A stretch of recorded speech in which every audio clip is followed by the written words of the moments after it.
ਜਸਵਿੰਦਰ ਮਹਿਰਮ ਦੀ ਪੁਸਤਕ ਨਾ ਪੁੱਤ ਨਾ ਦੀ ਅਗਲੀ ਕਹਾਣੀ ਹੈ ਦਰਦ, ਨਸ਼ਾ ਅਤੇ ਔਰਤ।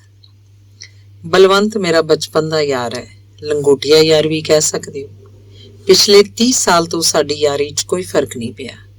ਕਦੇ ਕੋਈ ਮਨ ਮੁਟਾਵ ਨਹੀਂ ਹੋਇਆ, ਮਾੜਾ ਮੋਟਾ ਹੋਇਆ ਵੀ ਤਾਂ ਮਿਲ ਬਹਿ ਕੇ ਨਜਿੱਠਦੇ ਰਹੇ ਹਾਂ।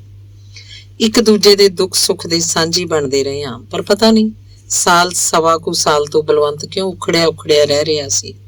6 ਮਹੀਨੇ ਤਾਂ ਉਹਨੇ ਕੁਝ ਪਤਾ ਵੀ ਨਹੀਂ ਲੱਗਣ ਦਿੱਤਾ। ਗੱਲ ਉਹਦੇ ਦਫ਼ਤਰ ਦੀ ਸੀ। ਗੁਰਦੀਪ ਉਹਦੇ ਦਫ਼ਤਰ ਦਾ ਸਾਥੀ ਸੀ। ਸਾਂਝ ਉਹਨਾਂ ਦੀ ਇਹ ਸੀ ਕਿ ਉਹਨਾਂ ਇੱਕੋ ਦਫ਼ਤਰ 'ਚ ਇੱਕੋ ਦਿਨ ਇੱਕੋ ਸਮੇਂ ਡਿਊਟੀ ਜੁਆਇਨ ਕੀਤੀ ਸੀ। ਇਕੱਠੇ ਬਹਿ ਕੇ ਹਾਜ਼ਰੀ ਰਿਪੋਰਟਾਂ ਲਿਖੀਆਂ ਸੀ ਤੇ ਕਈ ਸਾਲ ਦੋਵੇਂ ਇੱਕੋ ਬ੍ਰਾਂਚ ਵਿੱਚ ਆਮਣੇ ਸਾਹਮਣੇ ਦੀਆਂ ਸੀਟਾਂ ਤੇ ਬਹਿੰਦੇ ਰਹੇ ਸੀ। ਹੁਣ ਪਤਾ ਨਹੀਂ ਕਿਉਂ ਲੜ ਪਏ ਸੀ। ਬੋਲਚਾਲ ਹੀ ਬੰਦ ਹੋ ਗਈ ਸੀ।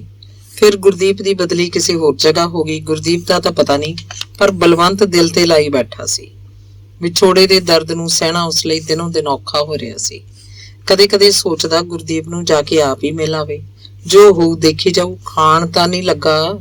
ਕਦੇ ਸੋਚਦਾ ਖਤ ਲਿਖ ਕੇ ਦੇਖ ਲਏ। ਅੱਜ ਉਹਨੇ ਕੋਈ ਨਾ ਕੋਈ ਫੈਸਲਾ ਕਰਕੇ ਹੀ ਮੇਰੇ ਕੋਲ ਆਉਣਾ ਸੀ। ਦਰਵਾਜ਼ੇ ਤੇ ਦਸਤਕ ਹੋਈ, ਸ਼ਾਇਦ ਉਹ ਆ ਗਿਆ। ਮੇਰੇ ਮੂੰਹ ਨਿਕਲਿਆ। ਮੈਂ ਦਰਵਾਜ਼ਾ ਖੋਲਿਆ।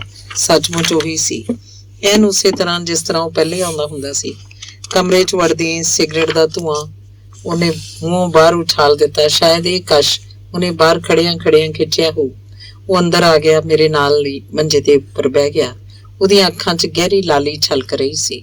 ਉਹ ਥੋੜੀ ਬਹੁਤ ਪੀ ਕੇ ਵੀ ਆਇਆ ਸੀ। ਮੇਰਾ ਦਿਲ ਤਾਂ ਕੀਤਾ ਉਹਨੂੰ ਪੁੱਛਾਂ, ਬਲਵੰਤ ਤੂੰ ਇਹ ਸਭ ਕਿਉਂ ਕਰਦਾ?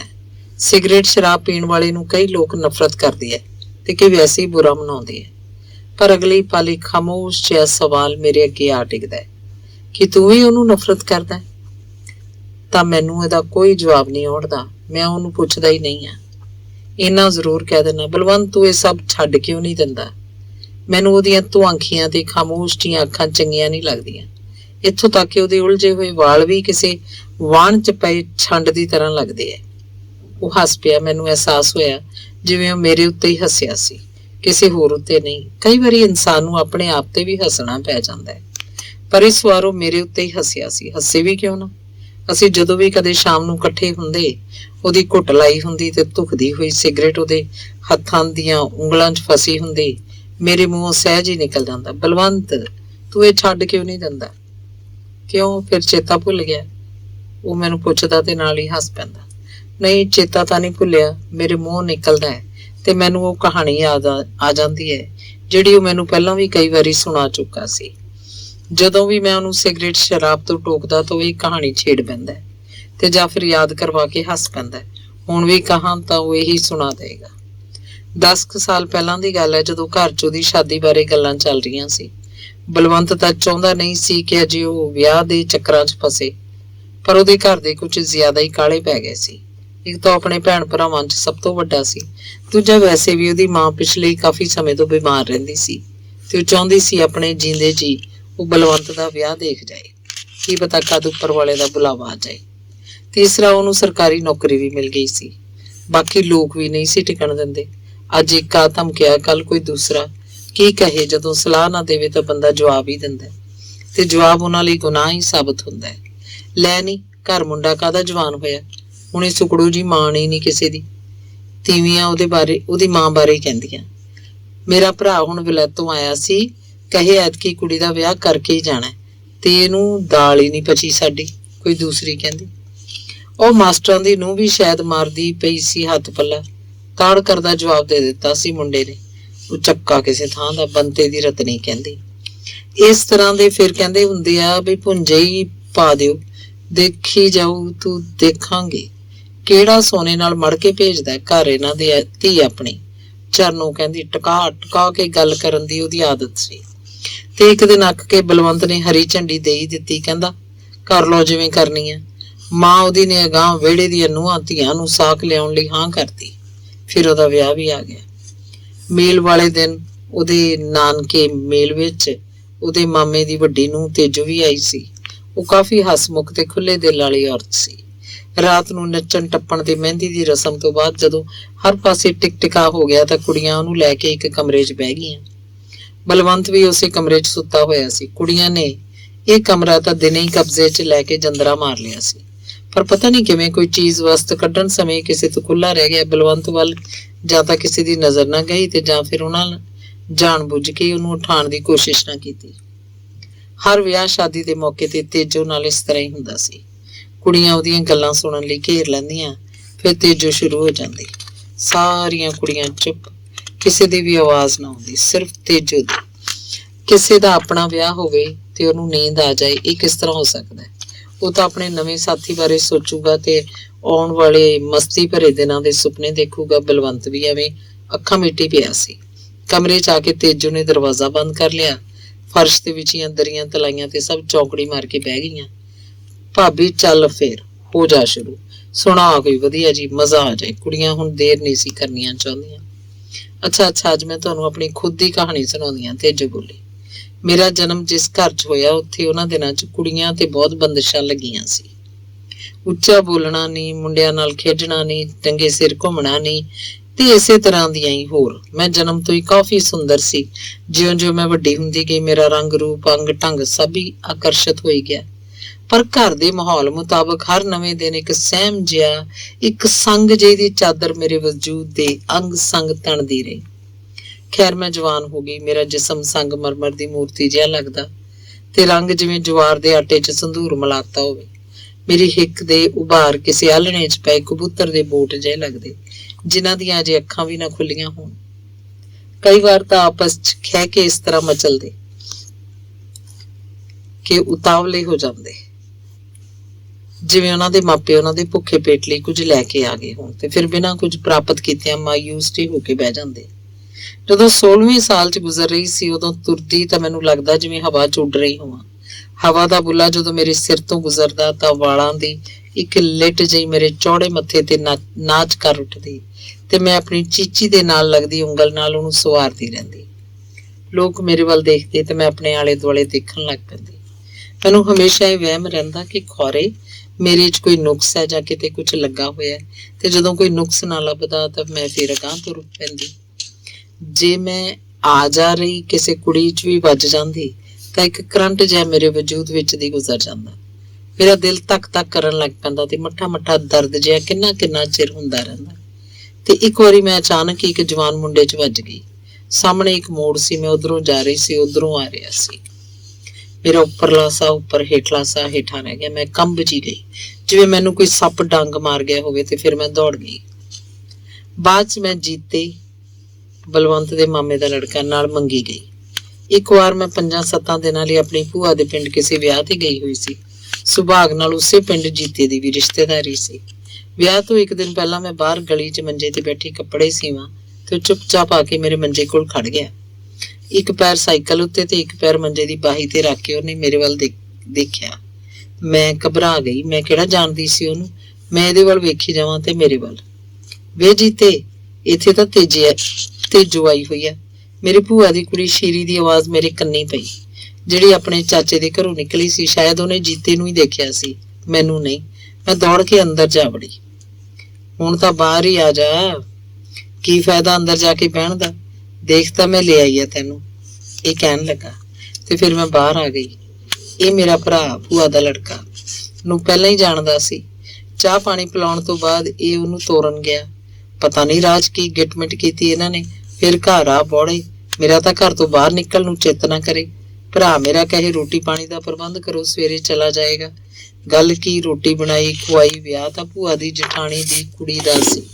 ਬਾਹਰ ਵਿਹੜੇ 'ਚ ਕੁੜੀਆਂ ਨੱਚਣ ਟੱਪਣ ਤੇ ਮੈਂ ਪਿੰਜਰੇ 'ਚ ਤੜੇ ਪੰਛੀ ਵਾਂਗ ਅੰਦਰ ਵੜੀ ਰਹੀ। 100 ਸੰਗ ਸ਼ਰਮ, ਮੈਂ ਡਰਦੀ ਬਾਹਰ ਨਾ ਨਿਕਲਾਂ।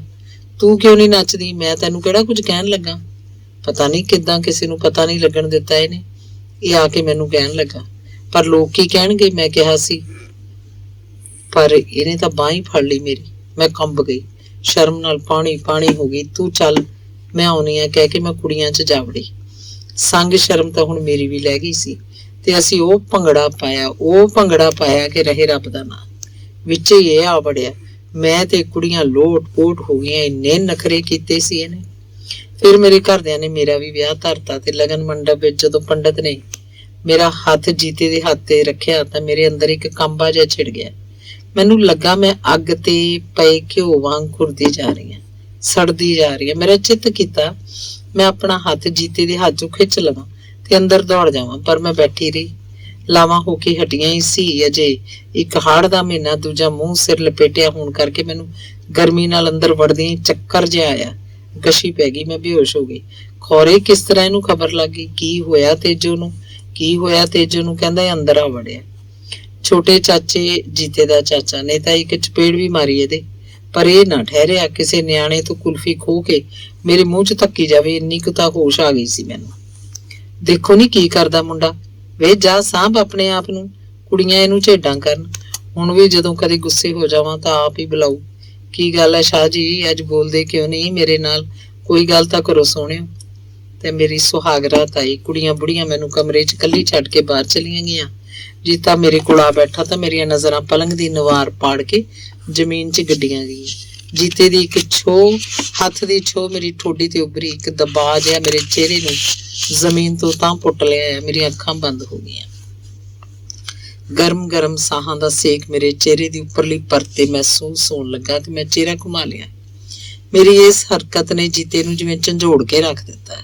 ਇੱਕ ਅੰਗੜਾਈ ਜਿਹੀ ਮੇਰੇ ਵਜੂਦ ਨੇ ਲਈ ਤੇ ਮੇਰੀਆਂ ਬਾਹਾਂ ਪੂਰੇ ਜ਼ੋਰ ਨਾਲ ਬਾਹਰ ਵੱਲ ਖੁੱਲੀਆਂ। ਇਹਦੇ ਨਾਲ ਇੱਕ ਅਹਿਸਾਸ ਮੇਰੇ ਦਿਮਾਗ 'ਚ ਉੱਭਰਿਆ।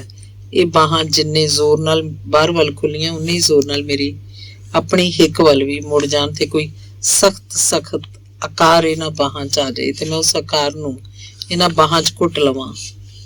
ਇਹ ਬਾਹਾਂ ਥੱਕ ਕੇ ਚੂਰ ਨਾ ਹੋ ਜਾਣ ਤੇ ਆਪੇ ਢਿੱਲੀਆਂ ਨਾ ਪੈ ਜਾਣ।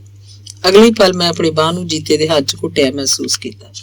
ਮੈਂ ਕਾਲੀਆਂ ਸ਼ਰਮੀਲੀਆਂ ਅੱਖਾਂ ਤੋਂ ਪਲਕਾਂ ਪੁੱਟ ਕੇ ਤਿਰਛਾ ਜਿਹਾ ਜੀਤੇ ਵੱਲ ਤੱਕਿਆ। ਮੈਨੂੰ ਲੱਗਾ ਜਿਵੇਂ ਮੇਰੀ ਇਹ ਹਰਕਤ ਨੇ ਜੀਤੇ ਨੂੰ ਕਤਲ ਕਰਤਾ ਹੋਵੇ। ਮੇਰੀ ਇਸ ਸੋਚ ਨਾਲ ਮੇਰਾ ਚਿਹਰਾ ਲਾਲ ਸੁਰਖ ਹੋ ਗਿਆ। ਸ਼ਾਇਦ ਮੈਂ ਸ਼ਰਮਾ ਗਈ ਸੀ। ਬਾਹਰੀ ਤੌਰ ਤੇ ਮੈਂ ਆਪਣੇ ਜ਼ਹਿਨ ਵਿੱਚ ਮਰਦਾਂ ਵਾਂਗ ਮੁੱਛਾਂ ਨੂੰ ਵੱਟ ਦੇ ਰਹੀ ਸੀ, ਪਰ ਅੰਦਰੋਂ ਮੈਂ ਡਰ ਗਈ। ਪਤਾ ਨਹੀਂ ਕੀ ਹੋਏਗਾ। ਜੀਤੇ ਨੇ ਚਲਾਕੀ ਨਾਲ ਪਲੰਘ ਲਾਗਿਓਂ ਕੋਈ ਬਟਨ ਦਬਾ ਦਿੱਤਾ। ਬੱਤੀ ਗੁੱਲ ਹੋ ਗਈ। ਘੁੱਪ ਹਨੇਰੇ 'ਚ ਮੈਂ ਸਹਿਮ ਕੇ ਜੀਤੇ ਦੀ ਹਿੱਕ ਨਾਲ ਜਾ ਲੱਗੀ। ਮੇਰਾ ਦਿਲ ਬੁਰੀ ਤਰ੍ਹਾਂ ਉੱਪਰ ਥੱਲੇ ਹੋ ਰਿਹਾ ਸੀ। ਇੱਕ ਅੱਗ ਜਿਹੀ ਮੇਰੇ ਅੰਦਰ ਲੱਗ ਗਈ। ਮੂੰਹ ਸੁੱਕਣ ਲੱਗਾ, ਜ਼ੁਬਾਨ ਤਾਲੂ ਨਾਲ ਜਾ ਲੱਗੀ। ਮੇਰੇ ਕੰਨਾਂ 'ਚ ਮੇਰੀ ਆਪਣੀ ਚੀਖ ਜਿਹੀ ਉੱਭਰੀ ਤੇ ਫਿਰ ਮਿੱਠੀਆਂ ਮਿੱਠੀਆਂ ਸਿਸਕੀਆਂ ਤੇ ਫਿਰ ਮੈਨੂੰ ਲੱਗਾ ਜਿਵੇਂ ਕੋਈ ਬਹੁਤ ਦੂਰੋਂ ਦੌੜ ਕੇ ਆਇਆ ਹੋਵੇ ਤੇ ਹੁਣ ਮੇਰੇ ਲਾਗੇ ਲੁਕਿਆ ਹੱਪ ਰਿਹਾ ਹੋਵੇ।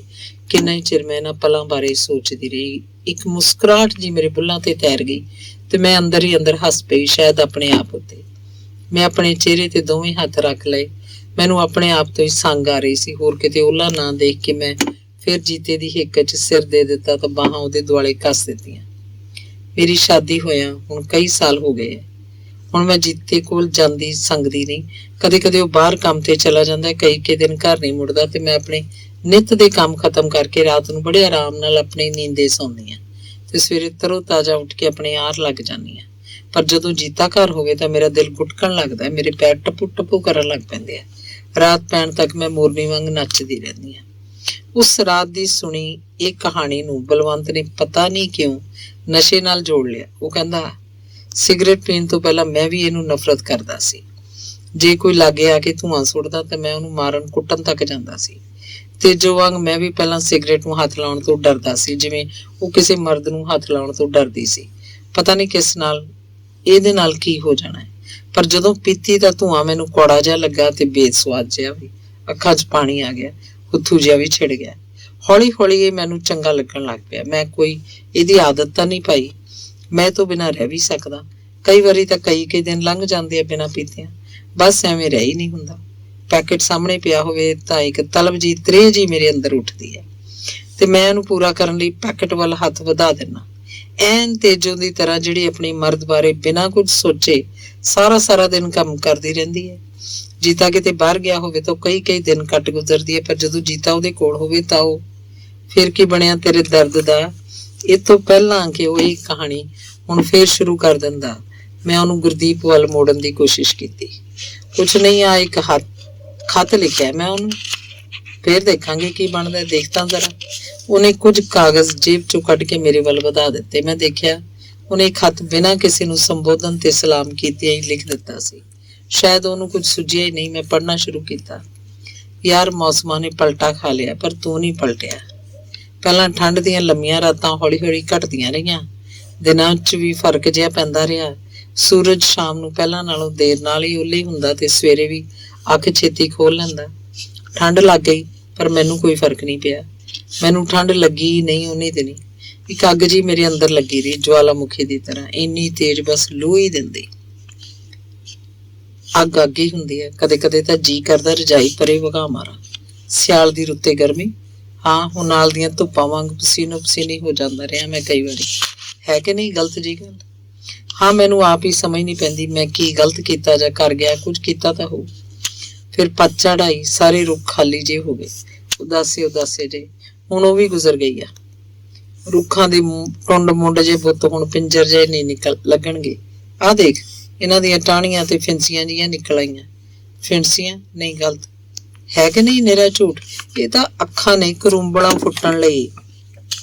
ਫਿਰ ਭਰ ਜਾਣੀਆਂ ਟਹਿਣੀਆਂ, ਪੱਤਿਆਂ ਤੇ ਪੱਤੇ ਚੜ ਜਾਣੇ ਆ, ਬਹਾਰ ਹੀ ਬਹਾਰ, ਰੌਲਾ ਪੈ ਜਾਣਾ। ਫਿਰ ਕਿਤੇ ਨਜ਼ਰ ਨਹੀਂ ਆਉਣੀਆਂ ਇਹ ਅੱਖਾਂ। ਅੱਖਾਂ ਕੀ ਦੱਸਾਂ, ਮੈਂ ਹੁਣੇ ਕਿਹਾ ਸੀ ਨਾ ਮੈਨੂੰ ਕੁਝ ਸਮਝ ਨਹੀਂ ਪੈਂਦੀ। ਮੈਂ ਕੁਝ ਗਲਤ ਨਹੀਂ ਕੀਤਾ, ਬਸ ਜਿੱਧਰ ਜਾਵਾਂ ਅੱਖਾਂ ਹੀ ਅੱਖਾਂ ਮੈਨੂੰ ਹੀ ਘੂਰਦੀਆਂ। ਕਿਉਂ ਘੂਰਦੀਆਂ? ਮੈਨੂੰ ਬੜਾ ਹੀ ਗੁੱਸਾ ਆਉਂਦਾ। ਭਲਾ ਮੈਨੂੰ ਕੀ ਲੱਗਾ ਸਾਰੇ ਮੈਨੂੰ ਕਿਉਂ ਦੇਖਦੇ ਆ? ਫਿਰ ਸੋਚਦਾ ਅੱਖਾਂ ਦੇਖਣ ਲਈ ਤਾਂ ਬਣੀਆਂ, ਦੇਖਣ ਨਾ ਤਾਂ ਹੋਰ ਕੀ ਕਰਨ, ਦੇਖੀ ਜਾਣ। ਪਰ ਮੈਨੂੰ ਹੀ ਕਿਉਂ? ਸਾਰਿਆਂ ਵੱਲ ਹੀ ਦੇਖਦੇ ਹੋਣੇ ਆ। ਕਿਤੇ ਸ਼ੱਕ ਤਾਂ ਨਹੀਂ ਕੋਈ? ਮੈਂ ਕੋਈ ਬਲੈਕੀਆ ਤਾਂ ਹੈ ਨਹੀਂ। ਮੈਂ ਅਫੀਮ ਡੁੱਬਦੀ ਤਾਂ ਵੇਚਦਾ ਨਹੀਂ। ਮੇਰੇ ਨਾਲ ਸਾਰੇ ਬੋਲਦੇ ਆ, ਹੱਸਦੇ ਆ, ਖੇਡਦੇ ਆ। ਹੱਸਣਾ ਖੇਡਣਾ ਮਾੜਾ ਤਾਂ ਨਹੀਂ ਕਿਤੇ, ਤੇ ਮੈਂ ਕਿਸੇ ਦਾ ਮਾੜਾ ਤਾਂ ਨਹੀਂ ਕਰਦਾ। ਮੈਂ ਕਿਸੇ ਤੋਂ ਲੈ ਕੇ ਖਾਂਦਾ ਨਹੀਂ। ਕਿਸੇ ਨੂੰ ਬੁਲਾਉਣਾ ਤਾਂ ਪਾਪ ਨਹੀਂ, ਬਸ ਮੂੰਹ ਮੁਲਾਜ਼ਾ ਹੀ ਆ। ਇਹ ਜ਼ਰੂਰ ਸੋਚਦੇ ਹੋਣੇ ਆ ਕੁਛ ਨਾ ਕੁਛ। ਕੀ ਸੋਚਦੇ ਹੋਣਗੇ? ਮੈਂ ਜਵਾਨ ਆ, ਸੋਹਣਾ, ਮੈਂ ਪਰ ਇਹ ਸੋਚਦੇ ਕਿਉਂ ਆ? ਆਪਣਾ ਵਕਤ ਹੀ ਖਰਾਬ ਕਰਦੇ ਹੋਣਗੇ। ਦਿਨ ਬਤਾਉਂਦੇ ਆ। ਨਹੀਂ, ਦਿਨ ਤਾਂ ਬੀਤਦੇ ਹੀ ਰਹਿੰਦੇ ਆ। ਸੋਚਿਆ ਕਿਤੇ ਜ਼ਿਆਦਾ ਤਾਂ ਨਹੀਂ ਬੀਤ ਜਾਂਦੇ। ਸੋਚਾਂ ਤਾਂ ਖੱਡਾਂ ਹੁੰਦੀਆਂ, ਖੱਡਾਂ, ਡੂੰਘੀਆਂ ਖੱਡਾਂ। ਇੱਕ ਵਾਰੀ ਕੋਈ ਇਹਨਾਂ 'ਚ ਡਿੱਗਿਆ ਨਹੀਂ ਤੇ ਬਸ ਨਿਕਲਦਾ ਨਹੀਂ ਮੁੜ ਕੇ। ਖੱਡਾਂ? ਹਾਂ ਹਾਂ, ਖੱਡਾਂ। ਪਤਾ ਕਿੰਨੀਆਂ ਡੂੰਘੀਆਂ ਖੱਡਾਂ? ਤੂੰ ਕਦੇ ਪਹਾੜਾਂ ਤੇ ਗਿਆ? ਜ਼ਰੂਰ ਗਿਆ ਹੋਣਾ। ਦੇਖਿਆ ਕਿੰਨਾ ਸੋਹਣਾ ਲੱਗਦਾ ਉੱਥੇ। ਬਸ ਬੰਦਾ ਇਹੀ ਸੋਚਦਾ ਉੱਡ ਉੱਡ ਕੇ ਸਾਰੀਆਂ ਚੋਟੀਆਂ ਤੈਅ ਕਰ ਲਵਾਂ, ਦੌੜ ਦੌੜ ਕੇ ਚੜ੍ਹਦਾ ਜਾਵਾਂ ਤਾਂ ਹੀ ਤਾਂ। ਤੇ ਫਿਰ ਥੱਲੇ ਵੀ ਝਾਕਿਆ ਹੋਣਾ ਤਾਂ ਜ਼ਰੂਰ ਝਾਕਿਆ ਹੋਣਾ। ਦੇਖਿਆ ਕਿੰਨੀਆਂ ਡੂੰਘੀਆਂ ਹੁੰਦੀਆਂ ਨੇ ਖੱਡਾਂ। ਦਿਲ ਥਰ ਥਰ ਕੰਬਦਾ, ਕਿਤੇ ਡਿੱਗ ਨਾ ਪਵਾਂ, ਪੈਰ ਨਾ ਤਿਲਕ ਜਾਏ। ਬਸ ਇਹੀ ਗੱਲਾਂ ਮੈਂ ਸੋਚਦਾ। ਬਿਲਕੁਲ ਏਦਾਂ ਹੈ ਨਾ ਸਹੀ ਗੱਲ? ਫਿਰ ਵੀ ਪਤਾ ਨਹੀਂ ਲੋਕ ਕਿਉਂ ਸੋਚਾਂ 'ਚ ਹੀ ਸੋਚਦੇ ਰਹਿੰਦੇ ਆ। ਪਹਾੜਾਂ ਦੀਆਂ ਖੱਡਾਂ ਤਾਂ ਆਰ ਪਾਰ ਕਰ ਦਿੰਦੀਆਂ ਹੈ, ਪਰ ਇਹ ਸੋਚਾਂ ਕਦੀ ਡੁੱਬ ਕੇ ਦੇਖ, ਸਾਗਰ ਦੀਆਂ ਛੱਲਾਂ ਵਾਂਗੂ ਅਗਾਂਹ ਹੀ ਅਗਾਂਹ ਖਿੱਚੀ ਲਈ ਜਾਂਦੀਆਂ। ਸੋਚਾਂ ਐਵੇਂ ਤਾਂ ਨਹੀਂ ਸੋਚੀਆਂ ਜਾਂਦੀਆਂ। ਆਪਣੇ ਲੱਛਣੀ ਤਾਂ ਡੁੱਬਦੇ ਆ ਆਪਾਂ। ਮੈਂ ਹੁਣ ਕਦੇ ਇਹਨਾਂ ਸੋਚਾਂ ਵਿੱਚ ਨਹੀਂ ਡੁੱਬਾ। ਮੇਰਾ ਵਾਹ ਜਿਉਂ ਪੈ ਚੁੱਕਾ ਇਹਨਾਂ ਨਾਲ। ਹੁਣ ਤਾਂ ਪਰਛਾਵੇਂ ਦੀ ਤਰ੍ਹਾਂ ਅਹਿਸਾਸ ਦਾ ਸਾਇਆ ਹਰ ਵੇਲੇ ਮੇਰੇ ਨਾਲ ਨਾਲ ਘੁੰਮਦਾ ਰਹਿੰਦਾ, ਜਿਵੇਂ ਪਰਛਾਵਾਂ ਨਹੀਂ ਇਹ ਮੇਰਾ ਪਰਛਾਵਾਂ ਹੁੰਦਾ। ਤੈਨੂੰ ਪਤਾ ਹੀ ਹੈ, ਉਦੋਂ ਆਪਾਂ ਐਵੇਂ ਲੜ ਪਏ ਸੀ, ਐਵੇਂ ਮਾੜੀ ਜਿਹੀ ਗੱਲ ਤੋਂ। ਉਸੇ ਕੁੜੀ ਬਦਲੇ, ਉਹਦਾ ਕੀ ਨਾਂ ਸੀ ਉਹਦਾ? ਰਜਨੀ। ਹਾਂ, ਰਜਨੀ ਆਪਣੇ ਨਾਲ ਹੀ ਦਫ਼ਤਰ 'ਚ ਕੰਮ ਕਰਦੀ ਸੀ। ਐਵੇਂ ਛਮਕ ਜਿਹੀ, ਹੌਲੇ ਜਿਹੀ, ਇੱਕ ਵੱਜ ਜਾਏ ਤਾਂ 7 ਭੌਂਟਣੀਆਂ ਖਾ ਜਾਏ। ਪਰ ਮਾਰੇ ਕਿਹੜਾ? ਅੱਖਾਂ ਕੀ ਸੀ? ਪਾਈਏ ਪਾਈਏ ਦਾ ਡੇਲਾ ਸੀ ਸਾਲੀ ਦਾ। ਜਿਹਨੇ ਉਸ ਵੱਲ ਦੇਖਿਆ ਉਹੀ ਅੱਖਾਂ 'ਚ ਗਵਾਚਾ ਸਮਝੋ। ਬਲਵੰਤ ਖੱਟ ਲੈ ਕੁਝ, ਤੈਂ ਕਿਹਾ ਸੀ ਮੈਨੂੰ। ਭਲਾ ਖੱਟਣਾ ਕੀ ਸੀ? ਉਦੋਂ ਤਾਂ ਕੰਮ ਹੀ ਇਹੀ ਸੀ। ਹਰ ਇੱਕ ਵੱਲ ਅੱਖਾਂ ਪੜ ਪੜ ਦੇਖਦੀ ਰਹਿੰਦੀ। ਉਹ ਪ੍ਰੇਮ ਸਰੇਮ ਤਾਂ ਉਹਦੀ ਘੂਰੀ ਤੋਂ ਡਰ ਜਾਂਦੇ ਸੀ। ਅੱਖਾਂ ਨਾਲ ਗੱਲ ਕਰਦੀ ਸੀ ਸਾਲੀ, ਤੇ ਇੱਥੋਂ ਗੁੱਜਾ ਤਾਂ ਹੈ ਨਹੀਂ। ਮੈਂ ਕਹਿਣਾ ਵੀ ਅੱਖਾਂ ਨਾਲ ਗੱਲ ਕਿਸ ਤਰ੍ਹਾਂ ਹੋ ਜੂ? ਐਵੇਂ ਲਿਖ ਦਿੰਦੇ ਆ, ਬੋਲਣਾ ਮੂੰਹ ਨਾਲ, ਸੁਣਨਾ ਕੰਨਾਂ ਨਾਲ, ਤੇ ਇਹ ਦੋਵੇਂ ਕੰਮ ਕਿੱਦਾਂ ਕਰ ਦਿੰਦੀਆਂ? ਪਰ ਪਤਾ ਉਦੋਂ ਲੱਗਦਾ ਸੀ ਜਦੋਂ ਪਟਕ ਦੇਣੀ ਅੱਖ ਦਬਾ ਕੇ ਸਾਲੀ ਕਈ ਕੁਝ ਕਹਿ ਦਿੰਦੀ। ਸਮਝਦਾਰ ਨੂੰ ਤਾਂ ਇਸ਼ਾਰਾ ਹੀ ਕਾਫੀ। ਸੱਚ ਹੀ ਹੈ, ਅੱਖਾਂ ਹੀ ਅੱਖਾਂ 'ਚ ਬੇਹਿਸਾਬ ਗੱਲਾਂ ਅਸੀਂ ਕਰ ਲੈਂਦੇ। ਦਿਲ ਦੀਆਂ ਧੜਕਣਾਂ ਕੱਲੀ ਕੱਲੀ ਗੱਲ ਸੁਣ ਕੇ ਸਹੀ ਜਵਾਬ ਵੀ ਦੇ ਦਿੰਦੀਆਂ। ਫਿਰ ਹੱਥ ਲਾਉਣਾ ਤਾਂ ਸੁਖਾਲਾ ਹੀ ਸੀ। ਉਹਨੇ ਕਿਹੜਾ ਗੁੱਸਾ ਕਰਨਾ ਹੁੰਦਾ ਸੀ? ਜੇ ਕਰਦੀ ਵੀ ਤਾਂ ਬਸ ਵਰਜ ਹੀ ਦਿੰਦੀ, ਉਹ ਵੀ ਹਾਸੇ ਹਾਸੇ 'ਚ। ਹੱਥ ਤਾਂ ਨਹੀਂ ਟਿਕਦੇ, ਪਰ ਰਹਿ ਤਾਂ ਨਹੀਂ ਹੁੰਦਾ ਸ਼ਰਾਰਤਾਂ ਤੋਂ। ਸੱਚ ਜਾਣੇ ਮੇਰੇ ਦਿਲ 'ਚ ਕੋਈ ਗੱਲ ਨਹੀਂ ਸੀ, ਪਰ ਤੂੰ ਮੇਰੇ ਨਾਲ ਲੱਗਣ ਲੱਗ ਪਿਆ ਸੀ। ਨਫ਼ਰਤ ਜੀ ਭਰ ਗਈ ਸੀ ਤੇਰੇ ਮਨ 'ਚ। ਮੇਰਾ ਵੀ ਕੀ ਕਸੂਰ ਸੀ? ਪਿਆਰ ਕਰਨਾ ਕੋਈ ਪਾਪ ਤਾਂ ਹੈ ਨਹੀਂ। ਬਿਲਾਂ ਦੀ ਸੈਂਕਸ਼ਨ ਹੀ ਤਾਂ ਮੰਗੀ ਸੀ ਮੈਂ ਤੇਰੇ ਕੋਲੋਂ। ਯਾਰੀ ਦੋਸਤੀ 'ਚ ਕਹਿ ਬੈਠਾ ਜ਼ਰਾ ਜਲਦੀ ਕਰ ਦੇ ਦੀਪ। ਬਸ ਫੇਰ ਕੀ ਸੀ? ਤੂੰ ਤਾਂ ਸ਼ਾਇਦ ਪਹਿਲਾਂ ਹੀ ਭਰਿਆ ਪੀਤਾ ਬੈਠਾ ਸੀ। ਕਰ ਦਿਆਂਗਾ, ਬਹੁਤ ਕਾਹਲੀ ਹੈ ਤੈਨੂੰ?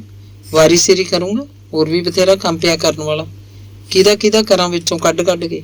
ਉਹ ਦਿਨ ਜਾਵੇ ਦੀਪ, ਮੈਨੂੰ ਪਤਾ ਆਪਾਂ ਉੱਪਰੋਂ ਭਾਵੇਂ ਮਿਲਦੇ ਬੋਲਦੇ ਹੱਸਦੇ, ਪਰ ਅੰਦਰੋਂ ਅੰਦਰੀ ਜਲੇ ਭੁੱਜੇ ਰਹਿੰਦੇ।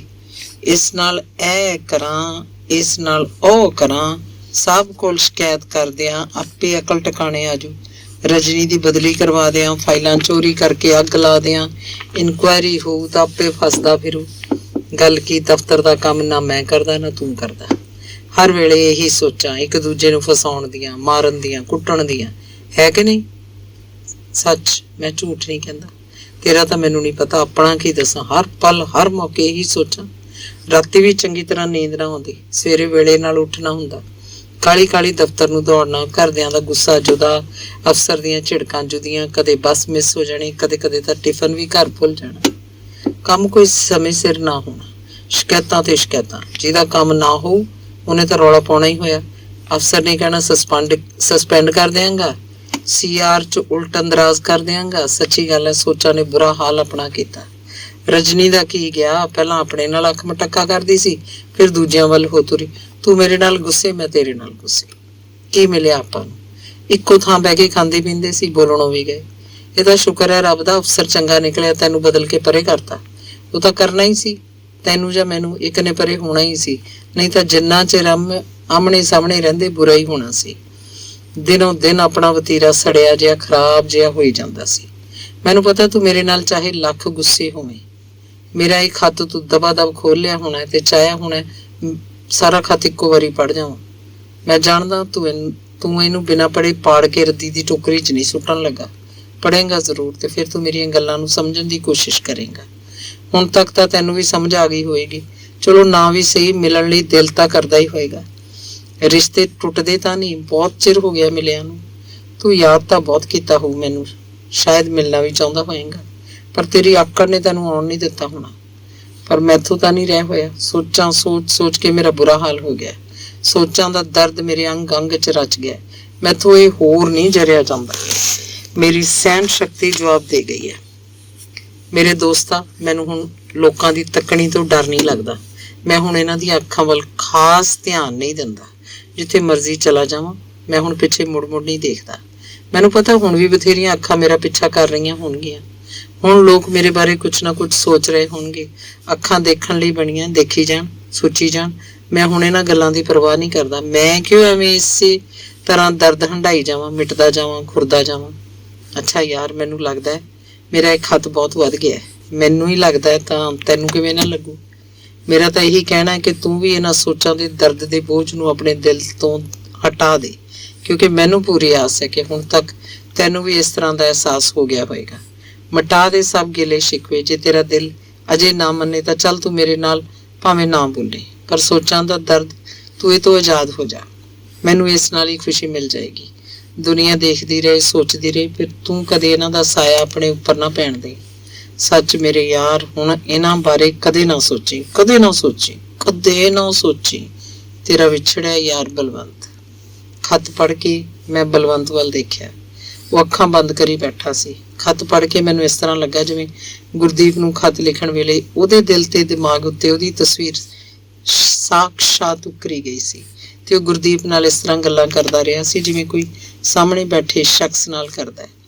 ਸਿਆਣੇ ਕਹਿੰਦੇ ਆ ਵੀ ਖੁਸ਼ੀ ਸਾਂਝੀ ਕਰਦਿਆਂ ਦੂਣੀ ਹੋ ਜਾਂਦੀ ਹੈ ਤੇ ਗਮ ਅੱਧਾ ਰਹਿ ਜਾਂਦਾ ਹੈ। ਤੇ ਜੇ ਕੋਈ ਗਮ ਨੂੰ ਸਾਂਝਾ ਕਰਨ ਵਾਲਾ ਨਾ ਮਿਲੇ ਤਾਂ ਦੁੱਖ ਨੂੰ ਲਿਖ ਲੈਣ ਨਾਲ ਵੀ ਇਹਦਾ ਦਰਦ ਘੱਟ ਹੋ ਜਾਂਦਾ ਹੈ।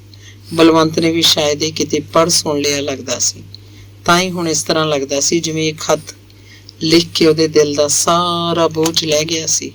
ਹੁਣ ਉਹਦੇ ਚਿਹਰੇ ਤੇ ਦਰਦ ਦੀ ਕੋਈ ਸ਼ਿਕਨ ਤੱਕ ਨਹੀਂ ਸੀ।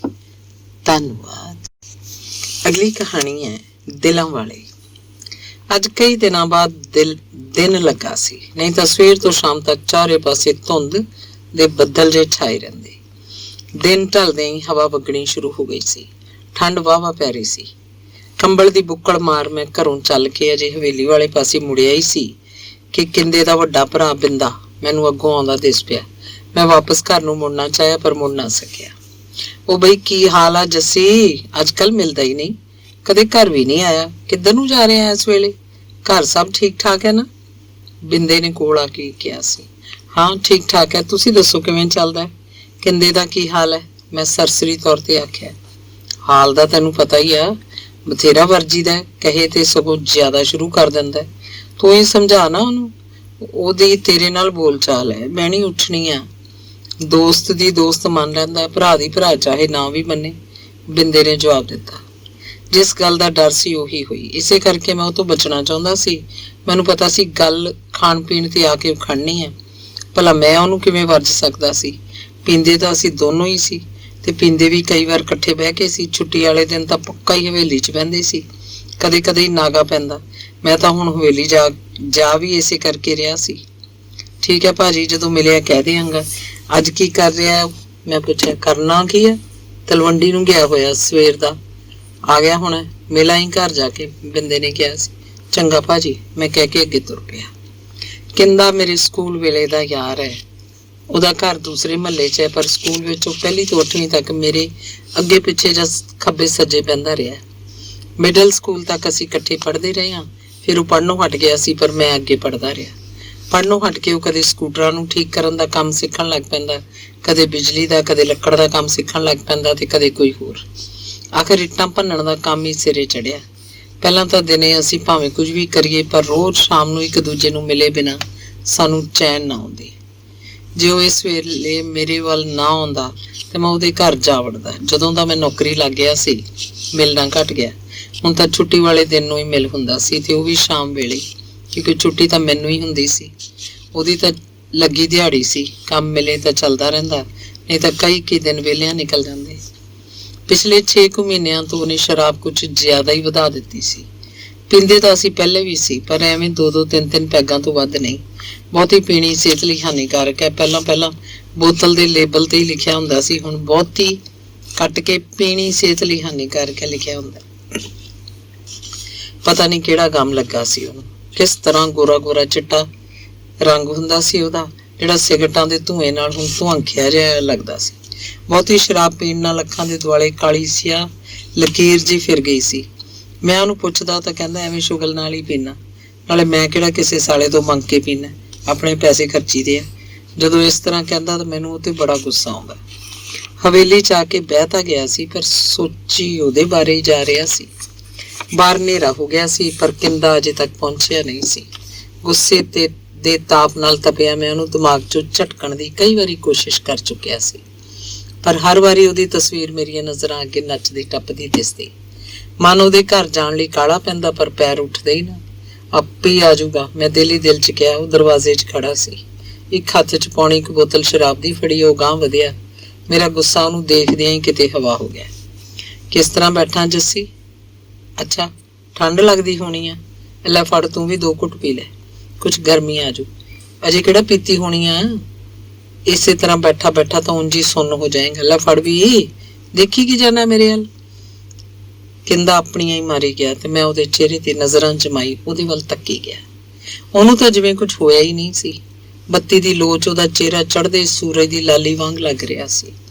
ਸ਼ਰਾਬੀ ਅੱਖਾਂ 'ਚ ਭਾਵੇਂ ਲਾਲ ਡੋਰੇ ਤੈਰ ਰਹੇ ਸੀ, ਪਰ ਫਿਰ ਵੀ ਸ਼ਾਂਤੀ ਸੀ। ਅੱਖਾਂ ਹੀ ਅੱਖਾਂ 'ਚ ਉਹਨੇ ਮੈਨੂੰ ਬੋਤਲ ਫੜਨ ਲਈ ਕਿਹਾ ਸੀ, ਪਰ ਮੇਰਾ ਹੱਥ ਗਾਂਹ ਨਾ ਹੋਇਆ। ਅੱਛਾ ਜੱਸੀ, ਮੈਂ ਚੱਲਦਾ, ਤੂੰ ਬੈਠ। ਸ਼ਾਇਦ ਤੇਰੀ ਸਿਹਤ ਠੀਕ ਨਹੀਂ, ਤੇ ਜਾਂ ਫਿਰ ਤੂੰ ਮੇਰੇ ਨਾਲ ਬੋਲਣਾ ਹੀ ਨਹੀਂ ਚਾਹੁੰਦਾ। ਉਹਨੇ ਪੈਰ ਪਛਾਂ ਨੂੰ ਪੁੱਟ ਲਿਆ ਸੀ, ਪਰ ਮੈਨੂੰ ਲੱਗਾ ਉਹਦਾ ਜਾਣ ਨੂੰ ਜੀ ਨਹੀਂ ਸੀ ਕਰ ਰਿਹਾ। ਕਹਿੰਦਿਆ, ਏਦਾਂ ਹੀ ਚਲਾ ਜਾਏਗਾ ਯਾਰ? ਬਹਿ ਤਾਂ ਜਾ, ਨਾਲੇ ਅੱਜ ਦੀ ਕੋਈ ਗੱਲ ਤਾਂ ਦੱਸ, ਤੇਰੀ ਉਹ ਵਾਲੀ ਦੀ। ਸੁਣਿਆ ਤੂੰ ਉੱਥੇ ਗਿਆ ਸੀ, ਮਿਲੀ ਕਿ ਨਹੀਂ ਉਹ ਤੈਨੂੰ ਇਸ ਵਾਰੀ? ਮੈਥੋਂ ਵੀ ਰਿਹਾ ਨਾ ਗਿਆ। ਯਾਦ ਆਇਆ, ਉਹ ਤਾਂ ਅੱਜ ਆਪਣੇ ਨਾਨਕੇ ਪਿੰਡ ਗਿਆ ਸੀ। ਜ਼ਰੂਰ ਰਾਣੋ ਨੂੰ ਮਿਲ ਕੇ ਆਇਆ ਸੀ, ਸ਼ਾਇਦ ਇਸੇ ਕਰਕੇ ਸਰੂਰ 'ਚ ਸੀ। ਉਹ ਮੇਰੇ ਸਾਹਮਣੇ ਵਾਲੀ ਕੁਰਸੀ ਤੇ ਬਹਿ ਗਿਆ। ਬੋਤਲ ਉਹਨੇ ਮੇਜ਼ ਉੱਪਰ ਰੱਖ ਲਈ। ਸਿਗਰਟ ਦੀ ਡੱਬੀ ਕੱਢ ਕੇ ਉਹਨੇ ਇੱਕ ਸਿਗਰਟ ਲਾ ਲਈ ਤੇ ਕਾਲੇ ਹੋਏ ਬੁੱਲਾਂ 'ਚ ਘੁੱਟ ਲਈ। ਵਿੱਚ ਉਹ ਮੇਰੇ ਵੱਲ ਵੀ ਵੇਖੀ ਗਿਆ। ਇੱਕ ਲੰਮਾ ਸਾਰਾ ਕਸ਼ ਖਿੱਚ ਕੇ ਉਹਨੇ ਧੂੰਆਂ ਕਮਰੇ 'ਚ ਉਛਾਲ ਦਿੱਤਾ। ਮੈਂ 2 ਗਲਾਸ ਤੇ ਨਮਕੀਨ ਲਿਆ ਕੇ ਬੋਤਲ ਕੋਲ ਰੱਖ ਦਿੱਤੇ। ਪਾਣੀ ਦਾ ਜੱਗ ਪਹਿਲਾਂ ਹੀ ਮੇਜ਼ ਤੇ ਪਿਆ ਸੀ। ਕਿੰਦੇ ਨੇ ਸ਼ਰਾਬ ਗਲਾਸਾਂ 'ਚ ਪਾਈ ਤੇ ਪਾਣੀ ਪਾ ਕੇ ਉੱਥੋਂ ਤੱਕ ਭਰ ਦਿੱਤੇ। ਚੱਲ ਮਿੱਤਰਾ, ਹੋ ਜਾ ਸ਼ੁਰੂ, ਰੱਬ ਦਾ ਨਾਂ ਲੈ ਕੇ। ਉਹਨੇ ਗਲਾਸ ਚੁੱਕ ਕੇ ਹੱਥ ਫੜ ਲਿਆ। ਚੰਗਾ, ਚੀਅਰਸ। ਮੈਂ ਗਲਾਸ ਉਹਦੇ ਗਲਾਸ ਨਾਲ ਖੜਕਾਇਆ। ਕਿੱਦਾਂ ਫੇਰ ਹੋਏ ਦਰਸ਼ਨ ਸਰਕਾਰ ਦੇ? ਉਹ ਤਾਂ ਮੇਰੇ ਨਾਲ ਬੋਲੀ ਹੀ ਨਹੀਂ। ਨਹੀਂ, ਪਹਿਲਾਂ ਬੋਲੀ ਸੀ, ਬਾਅਦ 'ਚ ਲੜ ਪਈ ਸੀ। ਕਿਉਂ, ਕਿਹੜੀ ਗੱਲੋਂ? ਬਸ ਐਵੇਂ, ਆਖਿਆ ਆਉਂਦਾ ਨਹੀਂ ਛੇਤੀ। ਜਦੋਂ ਮੈਂ ਗਿਆ ਸੀ ਤਾਂ ਮਾਮੇ ਕੇ ਛਿੱਬੂ ਨੇ ਥੋੜੀ ਜਿਹੀ ਭੁਲਾਤੀ ਸੀ। ਜੀ ਤਾਂ ਕਰਦਾ ਨਹੀਂ ਸੀ ਜਾਣ ਨੂੰ, ਬਸ ਐਵੇਂ ਚਲਾ ਗਿਆ। ਗੁਆਂਢ ਹੀ ਤਾਂ ਘਰ ਸੀ ਉਹਦਾ, ਸੋਚਿਆ ਸੀ ਦੇਖ ਲਿਆ ਤਾਂ ਫੇਰ ਲੜੂ। ਉਹ ਕਹਿਣ ਲੱਗਾ, ਕਦੋਂ ਆਏ ਸੀ ਤੁਸੀਂ? ਉਹ ਮੈਨੂੰ ਵੇਖ ਕੇ ਕਹਿਣ ਲੱਗੀ, ਬਸ ਹੁਣੇ ਆਇਆ। ਮੈਂ ਕਿਹਾ, ਕੀ ਹਾਲ ਹੈ ਤੇਰਾ? ਮੈਂ ਉਹਨੂੰ ਪੁੱਛਿਆ ਤਾਂ ਕਹਿਣ ਲੱਗੀ, ਤੇਰਾ ਕੀ ਹਾਲ ਆ? ਮਾਮੀ ਹੋਰਾਂ ਦਾ ਕੀ ਹਾਲ ਹੈ? ਪੱਪੂ ਕਿੱਥੇ ਗਿਆ? ਸੀਤਾ ਆਈ ਕਿ ਨਹੀਂ ਸਕੂਲੋਂ ਅਜੇ? ਇੱਕ ਤਾਂ ਉਹਨਾਂ ਦੇ ਘਰ ਕੋਈ ਨਹੀਂ ਸੀ ਤੇ ਦੂਜਾ ਉਹਨੇ ਜਵਾਬ ਹੀ ਕੁਛ ਇਸ ਤਰੀਕੇ ਨਾਲ ਦਿੱਤਾ ਸੀ ਕਿ ਮੈਂ ਠਰ ਜਿਹਾ ਗਿਆ। ਤਾਈਓ ਮੈਂ ਉਹਨੂੰ ਕਿੰਨੇ ਸਾਰੇ ਸਵਾਲ ਇੱਕੋ ਵਾਰੀ ਕਰ ਗਿਆ ਸੀ। ਸਭ ਠੀਕ ਠਾਕ ਹੈ, ਉਹਨੇ ਛੇਤੀ ਦੇਣੀ ਕਿਹਾ। ਹੁਣ ਤਾਂ ਆਉਂਦੇ ਹੀ ਨਹੀਂ ਕਦੇ। ਗੁੱਸੇ ਤਾਂ ਨਹੀਂ ਕਿਸੇ ਗੱਲੋਂ, ਮੈਂ ਤਾਂ ਰਾਹ ਦੇਖਦੀ ਦੇਖਦੀ ਥੱਕ ਜਾਂਦੀ ਹਾਂ। ਤੂੰ ਆਉਣਾ ਕਿਉਂ ਛੱਡਤਾ ਕਹਿੰਦੇ ਆ? ਉਹਨੇ ਮੇਰਾ ਹੱਥ ਆਪਣੇ ਹੱਥਾਂ 'ਚ ਲੈ ਲਿਆ। ਇਹ ਤੀਵੀਂ ਤੂੰ ਤੋਂ ਤੁਸੀਂ ਕਿੱਦਾਂ ਕਹਿਣ ਲੱਗ ਪੈਂਦੀ ਹੈ ਜੱਸੀ? ਉਹਦੀ ਇਸ ਗੱਲ ਨਾਲ ਮੈਂ ਉਖੜ ਜਿਹਾ ਗਿਆ, ਜਿਵੇਂ ਕੋਈ ਰਾਹੇ ਰਾਹੇ ਜਾਂਦਾ ਬੇਧਿਆਨੇ ਠੋਕਰ ਖਾ ਜਾਂਦਾ। ਮੈਂ ਤਾਂ ਉਹਦੀ ਪ੍ਰੇਮ ਕਹਾਣੀ ਸੁਣਨ 'ਚ ਮਸਤ ਹੋਇਆ ਪਿਆ ਸੀ। ਮੇਰੇ ਖਿਆਲ 'ਚ ਜਿਹੜੀ ਤੀਵੀਂ ਥੋੜਾ ਕੁ ਪੜ੍ਹੀ ਲਿਖੀ ਹੋਵੇ ਉਹ ਜ਼ਰਾ ਇੱਜ਼ਤ ਨਾਲ ਬੋਲਦੀ ਹੈ। ਉਹ ਆਪ ਹੀ ਕਹਿਣ ਲੱਗਾ, ਤੇ ਫਿਰ ਤੂੰ ਵੀ ਤਾਂ ਉਸੇ ਵੇਲੇ ਕਹਿ ਦਿੰਦੀ ਹੈ। ਮੈਂ ਬੋਲਿਆ, ਉਹ ਇਹ ਤਾਂ ਪਿਆਰ ਨਾਲ ਕਹਿ ਹੀ ਹੋ ਜਾਂਦਾ, ਕਿਤੇ ਕਿਤੇ ਯਾਰੀ ਜੇ ਹੁੰਦੀ ਹੈ। ਉਹਨੇ ਫਿਰ ਕਿਹਾ, ਅੱਛਾ ਫਿਰ ਤਾਂ ਇਹ ਪਿਆਰ ਦੀ ਨਿਸ਼ਾਨੀ ਹੋਈ। ਕਹਿੰਦੇ ਆ ਮੇਰੇ ਮੂੰਹ ਨਿਕਲਿਆ, ਹਾਂ ਬਈ ਹਾਂ। ਜੱਸੀ ਤੈਂ ਕਿਹੜਾ ਕਦੀ ਪਿਆਰ ਕੀਤਾ ਕਿਸੇ ਨੂੰ? ਕਰੇ ਤਾਂ ਪਤਾ ਲੱਗ ਜਾਏ ਤੈਨੂੰ ਕਿਸ ਤਰ੍ਹਾਂ ਪਰਾਏ ਆਪਣੇ ਬਣ ਜਾਂਦੇ ਆ। ਉਹ ਚਮਕ ਕੇ ਬੋਲਿਆ, ਜਿਵੇਂ ਉਹਨੂੰ ਇਸ ਗੱਲ ਦਾ ਪੂਰਾ ਵਿਸ਼ਵਾਸ ਸੀ ਕਿ ਇਸ ਤਰ੍ਹਾਂ ਪਰਾਏ ਆਪਣੇ ਬਣ ਜਾਂਦੇ ਆ। ਇਹ ਜ਼ਰੂਰੀ ਤਾਂ ਨਹੀਂ ਕਹਿੰਦੇ ਆ ਕਿ ਹਰ ਤੀਵੀਂ ਤੁਸੀਂ ਕਹੇ। ਤੂੰ ਕਹਿਣ 'ਚ ਵੀ ਕਈਆਂ ਦੇ ਬੋਲ ਸ਼ਹਿਦ ਨਾਲ ਭਰੇ ਹੁੰਦੇ ਆ। ਭਲਾ ਜਿਹੜੀਆਂ ਅਲਫੋਂ ਬੇ ਨਹੀਂ ਪੜ੍ਹੀਆਂ ਹੁੰਦੀਆਂ, ਉਹਨਾਂ ਨੂੰ ਪਿਆਰ ਕਰਨਾ ਨਹੀਂ ਆਉਂਦਾ ਜਾਂ ਉਹਨਾਂ 'ਚ ਦਿਲ ਨਹੀਂ ਹੁੰਦਾ? ਨਹੀਂ, ਮੈਂ ਇਹ ਤਾਂ ਨਹੀਂ ਕਹਿੰਦਾ। ਰਾਣੋ ਤਾਂ ਮੇਰੇ ਨਾਲ ਇਸ ਕਰਕੇ ਲੜੀ ਸੀ ਕਿ ਮੈਂ ਸ਼ਰਾਬ ਪੀਤੀ ਕਿਉਂ। ਉਹ ਮੰਨਦੀ ਨਹੀਂ ਸੀ ਕਿ ਮੈਨੂੰ ਛਿੱਬੂ ਨੇ ਬੁਲਾਈ ਹੈ। ਉਹ ਕਹਿੰਦੇ ਸੀ ਮੈਂ ਜਾਣ ਬੁੱਝ ਕੇ ਪੀ ਕੇ ਆਇਆ। ਕਿੰਨਾ ਗਲਤ ਸੋਚਦੀ ਸੀ ਉਹ, ਤੇ ਲੜਦੀ ਝਗੜਦੀ ਤੇ ਮੈਂ ਇੱਕ ਮਾਰ ਦਿੱਤੀ। ਫਿੱਸ ਪਈ ਸੀ। ਫਿਰ ਮੈਂ ਆ ਗਿਆ ਸੀ ਉਹਨੂੰ ਰੋਂਦੀ ਨੂੰ ਛੱਡ ਕੇ। ਬੋਲਦਾ ਗਿਆ।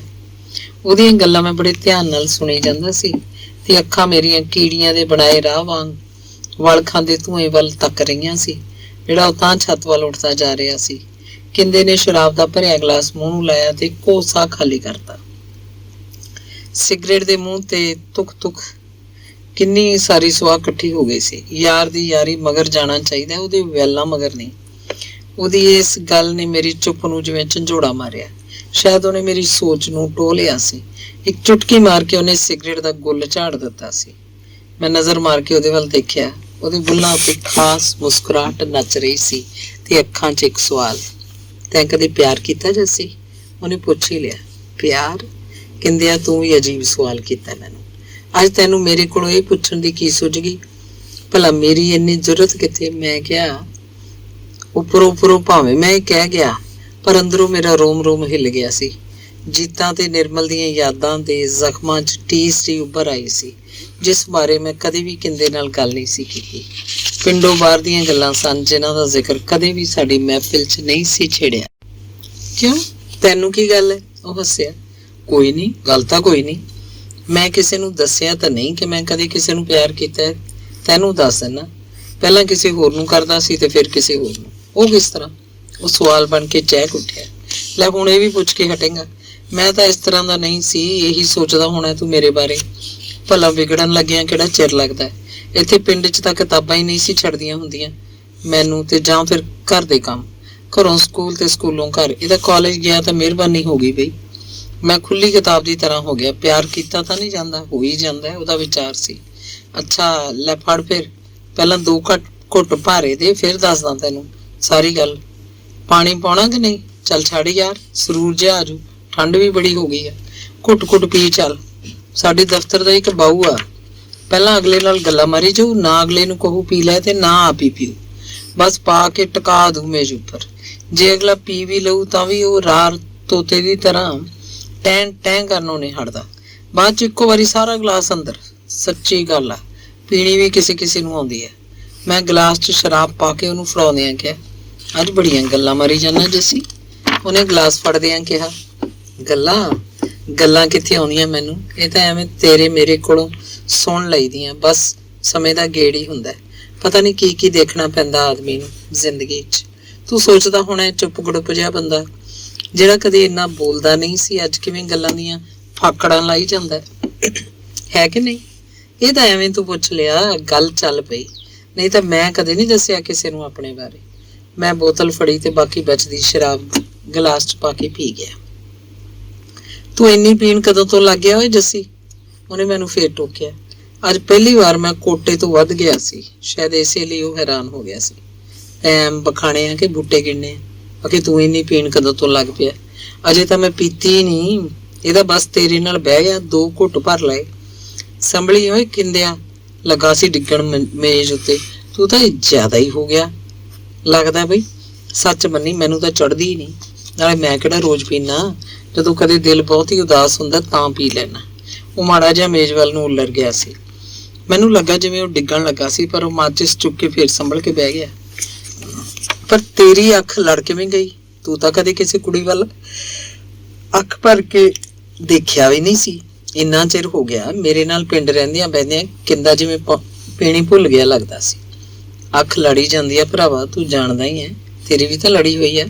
ਉਦੋਂ ਮੈਂ BA ਅਜੇ ਕੀਤੀ ਨਹੀਂ ਸੀ, ਜਦੋਂ ਕੀ ਕਹਿੰਦੇ ਆ ਸਾਨੀ ਲਖਪੁਰ ਸਾਨੀ, ਬਈ ਕੁੜੀ ਕੀ ਸੀ, ਰੱਬ ਨੇ ਕਿਤੇ ਵਿਹਲੇ ਬਹਿ ਕੇ ਬਣਾਈ ਲੱਗਦੀ ਸੀ। ਐਸੀ ਅੱਖ ਲੜੀ, ਬਸ ਲੜੀ ਗਈ। ਮੈਂ ਤਾਂ ਮਰ ਹੀ ਗਿਆ ਸੀ ਉਸ ਉੱਤੇ। ਉੱਥੇ ਮੇਲੇ 'ਚ ਟੱਕਰੀ ਸੀ, ਮਾਰ ਲਿਆ ਉਹਦੇ ਗੋਰੇ ਰੰਗ ਨੇ। ਬਈ ਕੁੜੀ ਨਿਰੀ ਪਟੋਲਾ ਸੀ, ਨਾਲੇ ਮੈਂ ਕਿਹੜਾ ਘੱਟ ਸੀ। ਫੁੱਲ ਖਿੜੇ ਤਾਂ ਕਿਹੜਾ ਵਰਜੇ। ਬਈ ਭੌਰਿਆ ਇੱਧਰ ਨਾ ਹੀ, ਜੀਤਾ ਨਾਂ ਸੀ ਉਹਦਾ। 2-2.5 ਸਾਲ ਕਿਵੇਂ ਲੰਘੇ ਪਤਾ ਹੀ ਨਹੀਂ ਲੱਗਿਆ। ਕੀ ਦੱਸਾਂ ਕਿੰਦਿਆ, ਪਤਾ ਉਦੋਂ ਲੱਗਾ ਜਦੋਂ ਅਮਰੀਕਾ ਜਾ ਵੜੀ। ਜਾਣ ਲੱਗੀ ਨੇ ਧੂੰਆਂ ਵੀ ਨਹੀਂ ਕੱਢਿਆ। ਦਿਲ ਟੁੱਟ ਗਿਆ ਮੇਰਾ। ਮੂਰਖ, ਪਾਗਲ, ਦੀਵਾਨਾ, ਮਜਨੂ, ਕੀ ਨਹੀਂ ਕਿਹਾ ਮੈਨੂੰ ਲੋਕਾਂ ਨੇ। ਤੁਸੀਂ ਤਾਂ ਦੇਖਿਆ ਨਹੀਂ ਕੀ ਹਾਲ ਹੋਇਆ ਸੀ ਮੇਰਾ। ਜਿਸ ਦਿਨ ਗਈ ਦਾ ਪਤਾ ਲੱਗਾ ਉਸ ਦਿਨ ਬੜੀ ਪੀਤੀ। ਉਦੋਂ ਤੱਕ ਜਦੋਂ ਤੱਕ ਹੋਸ਼ 'ਚ ਰਿਹਾ, ਉਹ ਦਿਨ ਜਾਏ ਆਪਾਂ ਮੁੜ ਕੇ ਪੀਣੀ ਨਹੀਂ ਛੱਡੀ, ਪਰ ਹਿਸਾਬ ਨਾਲ ਹੀ, ਬਹੁਤੀ ਨਹੀਂ। ਬਥੇਰਾ ਸਮਝਾਇਆ ਸੀ ਤੇਰੇ ਮੇਰੇ ਵਰਗਿਆਂ ਨੇ। ਭਲਾ ਛੱਡ ਹੁੰਦੀ ਹੈ? ਕੋਈ ਕੀ ਜਾਣੇ, ਜਿਸ ਤਨ ਲੱਗੀਆਂ ਸੋਈ ਤਨ ਜਾਣੇ। ਕੌਣ ਜਾਣੇ ਪੀੜ ਪਰਾਈ। ਕਈ ਵਾਰੀ ਗੱਡੀ ਦੀ ਲਾਈਨ ਤੇ ਗਿਆ, ਕੀ ਲੈਣਾ ਸੀ ਜੀ ਕੇ, ਪਰ ਉਹਦੀ ਯਾਦ ਨੇ ਮਰਨ ਵੀ ਨਾ ਦਿੱਤਾ। ਉਹ ਬੇਵਫਾ ਹੋ ਗਈ, ਪਰ ਮੈਥੋਂ ਭੁਲਾਇਆ ਨਹੀਂ ਸੀ ਜਾਂਦਾ।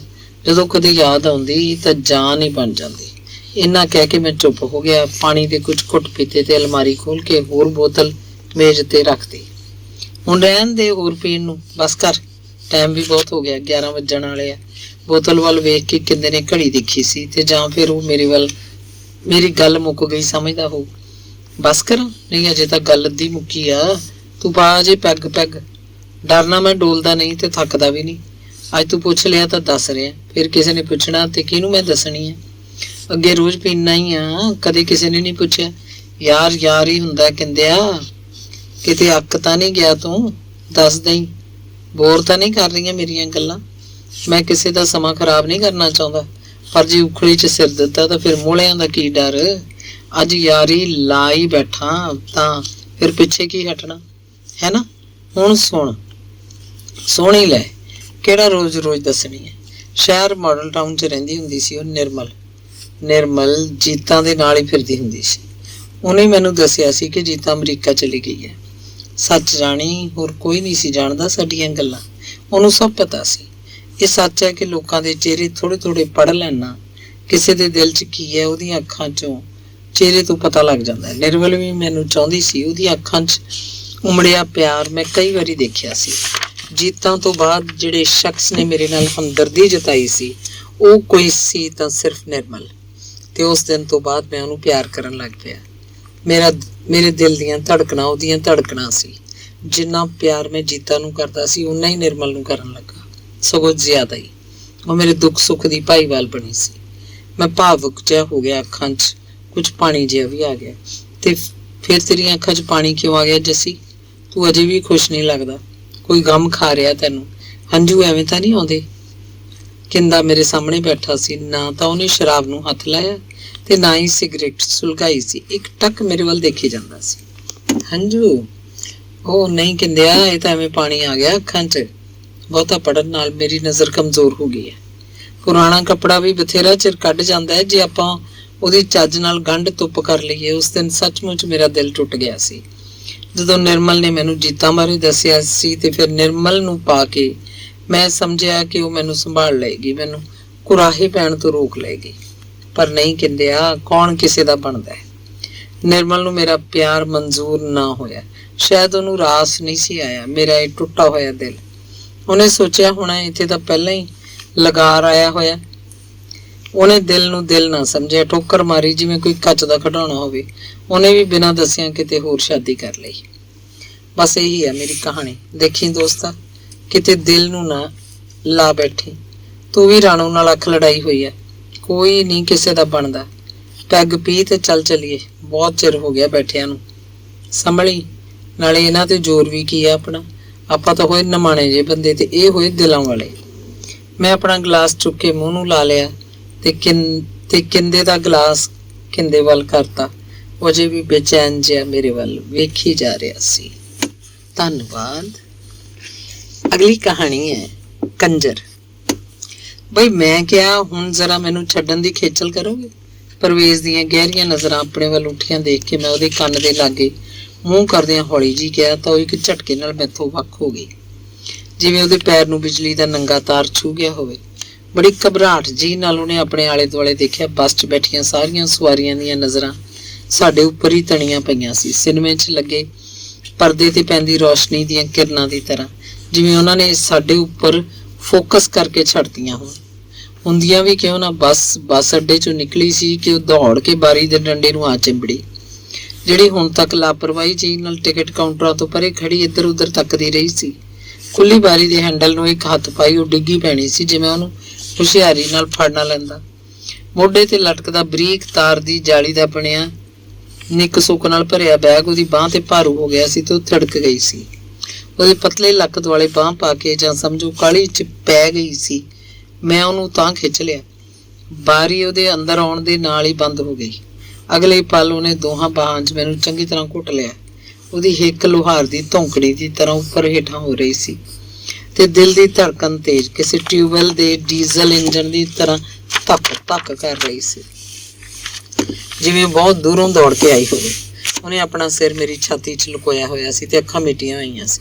ਉਹਨੂੰ ਆਪਣੇ ਆਪ ਦੀ ਕੋਈ ਹੋਸ਼ ਨਹੀਂ ਸੀ ਤੇ ਉਹਦੇ ਗਰਮ ਗਰਮ ਸਾਹ ਮੇਰੇ ਸੀਨੇ ਵਿੱਚ ਅੰਦਰ ਹੀ ਅੰਦਰ ਧੱਸਦੇ ਜਾ ਰਹੇ ਸੀ ਤੇ ਮੈਂ ਆਪਣੇ ਆਪ ਨੂੰ ਸਵਾਦ ਮਹਿਸੂਸ ਕਰ ਰਿਹਾ ਸੀ।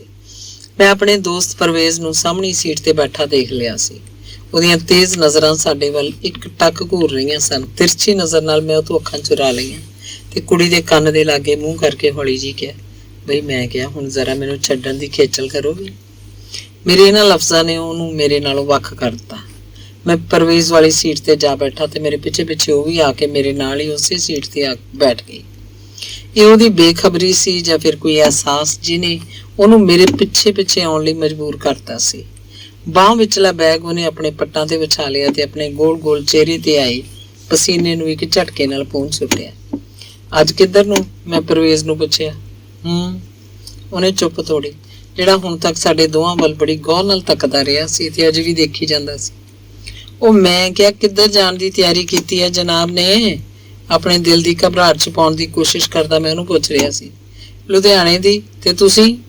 ਉਹਨੇ ਜਵਾਬ ਦੇ ਨਾਲ ਹੀ ਸਵਾਲ ਕਰਤਾ, ਪਰ ਤੁਸੀਂ ਸ਼ਬਦ ਤੇ ਕੁਝ ਜ਼ਿਆਦਾ ਹੀ ਜ਼ੋਰ ਦਿੰਦਿਆਂ ਮੇਰੇ ਖਿਆਲ 'ਚੋਂ ਮੇਰੇ ਨਾਲ ਉਸ ਕੁੜੀ ਬਾਰੇ ਵੀ ਪੁੱਛ ਰਿਹਾ ਸੀ ਤੇ ਜਾਂ ਫਿਰ ਉਹ ਕੁੜੀ ਨੂੰ ਮੇਰੇ ਨਾਲ ਹੀ ਸਮਝ ਰਿਹਾ ਸੀ। ਮੈਂ ਵੀ ਲੁਧਿਆਣੇ ਹੀ ਜਾਣਾ ਹੈ, ਮੈਂ ਜਵਾਬ ਦਿੱਤਾ। ਗੱਲਾਂ ਹੁਣ ਭਾਵੇਂ ਮੈਂ ਪਰਵੇਜ਼ ਨਾਲ ਕਰੀ ਜਾਂਦਾ ਸੀ ਪਰ ਦਿਲ 'ਚ ਉਸ ਕੁੜੀ ਵੱਲ ਹੀ ਲੱਗਾ ਹੋਇਆ ਸੀ। ਜਲੰਧਰ ਬੱਸ ਅੱਡੇ ਤੇ ਮੈਂ ਅਜੇ ਪਹੁੰਚਿਆ ਹੀ ਸੀ ਕਿ ਉਸ ਕੁੜੀ ਨੂੰ ਇੱਕ ਟਿਕਟ ਕਾਊਂਟਰ ਕੋਲ ਖੜੀ ਦੇਖ ਕੇ ਠਿਠਕ ਗਿਆ। ਗੁਲਾਬੀ ਰੰਗ ਦਾ ਫੁੱਲਦਾਰ ਸੂਟ ਉਹਦੇ ਜਿਸਮ ਤੇ ਬੜਾ ਫੱਬ ਰਿਹਾ ਸੀ। ਉਹਦਾ ਮੂੰਹ ਤਾਂ ਮੈਂ ਅਜੇ ਦੇਖਿਆ ਹੀ ਨਹੀਂ ਸੀ ਕਿਉਂਕਿ ਉਹਦੀ ਉਸ ਸਮੇਂ ਮੇਰੇ ਵੱਲ ਪਿੱਠ ਸੀ। ਉੱਚੀ ਅੱਡੀ ਦੇ ਸੈਂਡਲਾਂ ਨੇ ਉਹਦੇ ਮਾਸੂਮ ਪੈਰਾਂ ਨੂੰ ਜਕੜਿਆ ਹੋਇਆ ਸੀ ਤੇ ਬਿਸਕੁਟੀ ਰੰਗ ਦੀਆਂ ਜ਼ੁਰਾਬਾਂ ਨੇ ਉਹਨਾਂ ਦੀ ਨੁਹਾਰ ਦੇਖਣ ਤੋਂ ਵੀ ਮੁਹਤਾਜ ਕੀਤਾ ਹੋਇਆ ਸੀ। ਸੂਟ ਉੱਤੇ ਉਹਨੇ ਪੂਰੀਆਂ ਬਾਹਾਂ ਦੀ ਸਕੀਵੀ ਕੱਸੀ ਹੋਈ ਸੀ ਤੇ ਧੌਣ ਨੂੰ ਉਹਦੇ ਕਾਲੇ ਸਿਆਹ ਵਾਲਾਂ ਨੇ ਆਪਣੀ ਛਤਰ ਛਾਇਆ 'ਚ ਲੁਕੋ ਰੱਖਿਆ ਸੀ, ਜਿਹੜੇ ਚਿੱਟੇ ਰੇਸ਼ਮੀ ਰਿਬਨ ਨਾਲ ਵਿਚਕਾਰੋਂ ਗੰਢ ਜੀ ਦੇ ਕੇ ਖੁੱਲੇ ਛੱਡੇ ਹੋਏ ਸੀ। ਮੈਂ ਉਹਦੇ ਇੰਜ ਪਰਦੇ 'ਚ ਛੁਪੇ ਹੁਸਨ ਨੂੰ ਵੇਖਣ ਲਈ ਤਰਲੋ ਮੱਛੀ ਹੋ ਉੱਠਿਆ, ਪਰ ਉਹਦੇ ਪਤਲੇ ਲੱਕ ਨੇ ਮੈਨੂੰ ਥੋੜਾ ਚਿਰ ਹੋਰ ਰੁਕਣ ਲਈ ਮਜਬੂਰ ਕਰ ਦਿੱਤਾ। ਅੱਜ ਤੱਕ ਮੈਂ ਕਿਸੇ ਕੁੜੀ ਦਾ ਇੰਨਾ ਪਤਲਾ ਲੱਕ ਨਹੀਂ ਸੀ ਦੇਖਿਆ। ਮੱਲੋ ਜ਼ੋਰੀ ਮੈਂ ਉਹਦੇ ਅਗਲੇ ਪਾਸੇ ਜਾ ਖੜਾ ਹੋਇਆ। ਉਹਦੇ ਮੂੰਹ ਤੇ ਨਜ਼ਰ ਪੈਂਦੇ ਹੀ ਮੈਂ ਨਿਸ਼ਿਆ ਜਿਹਾ ਗਿਆ।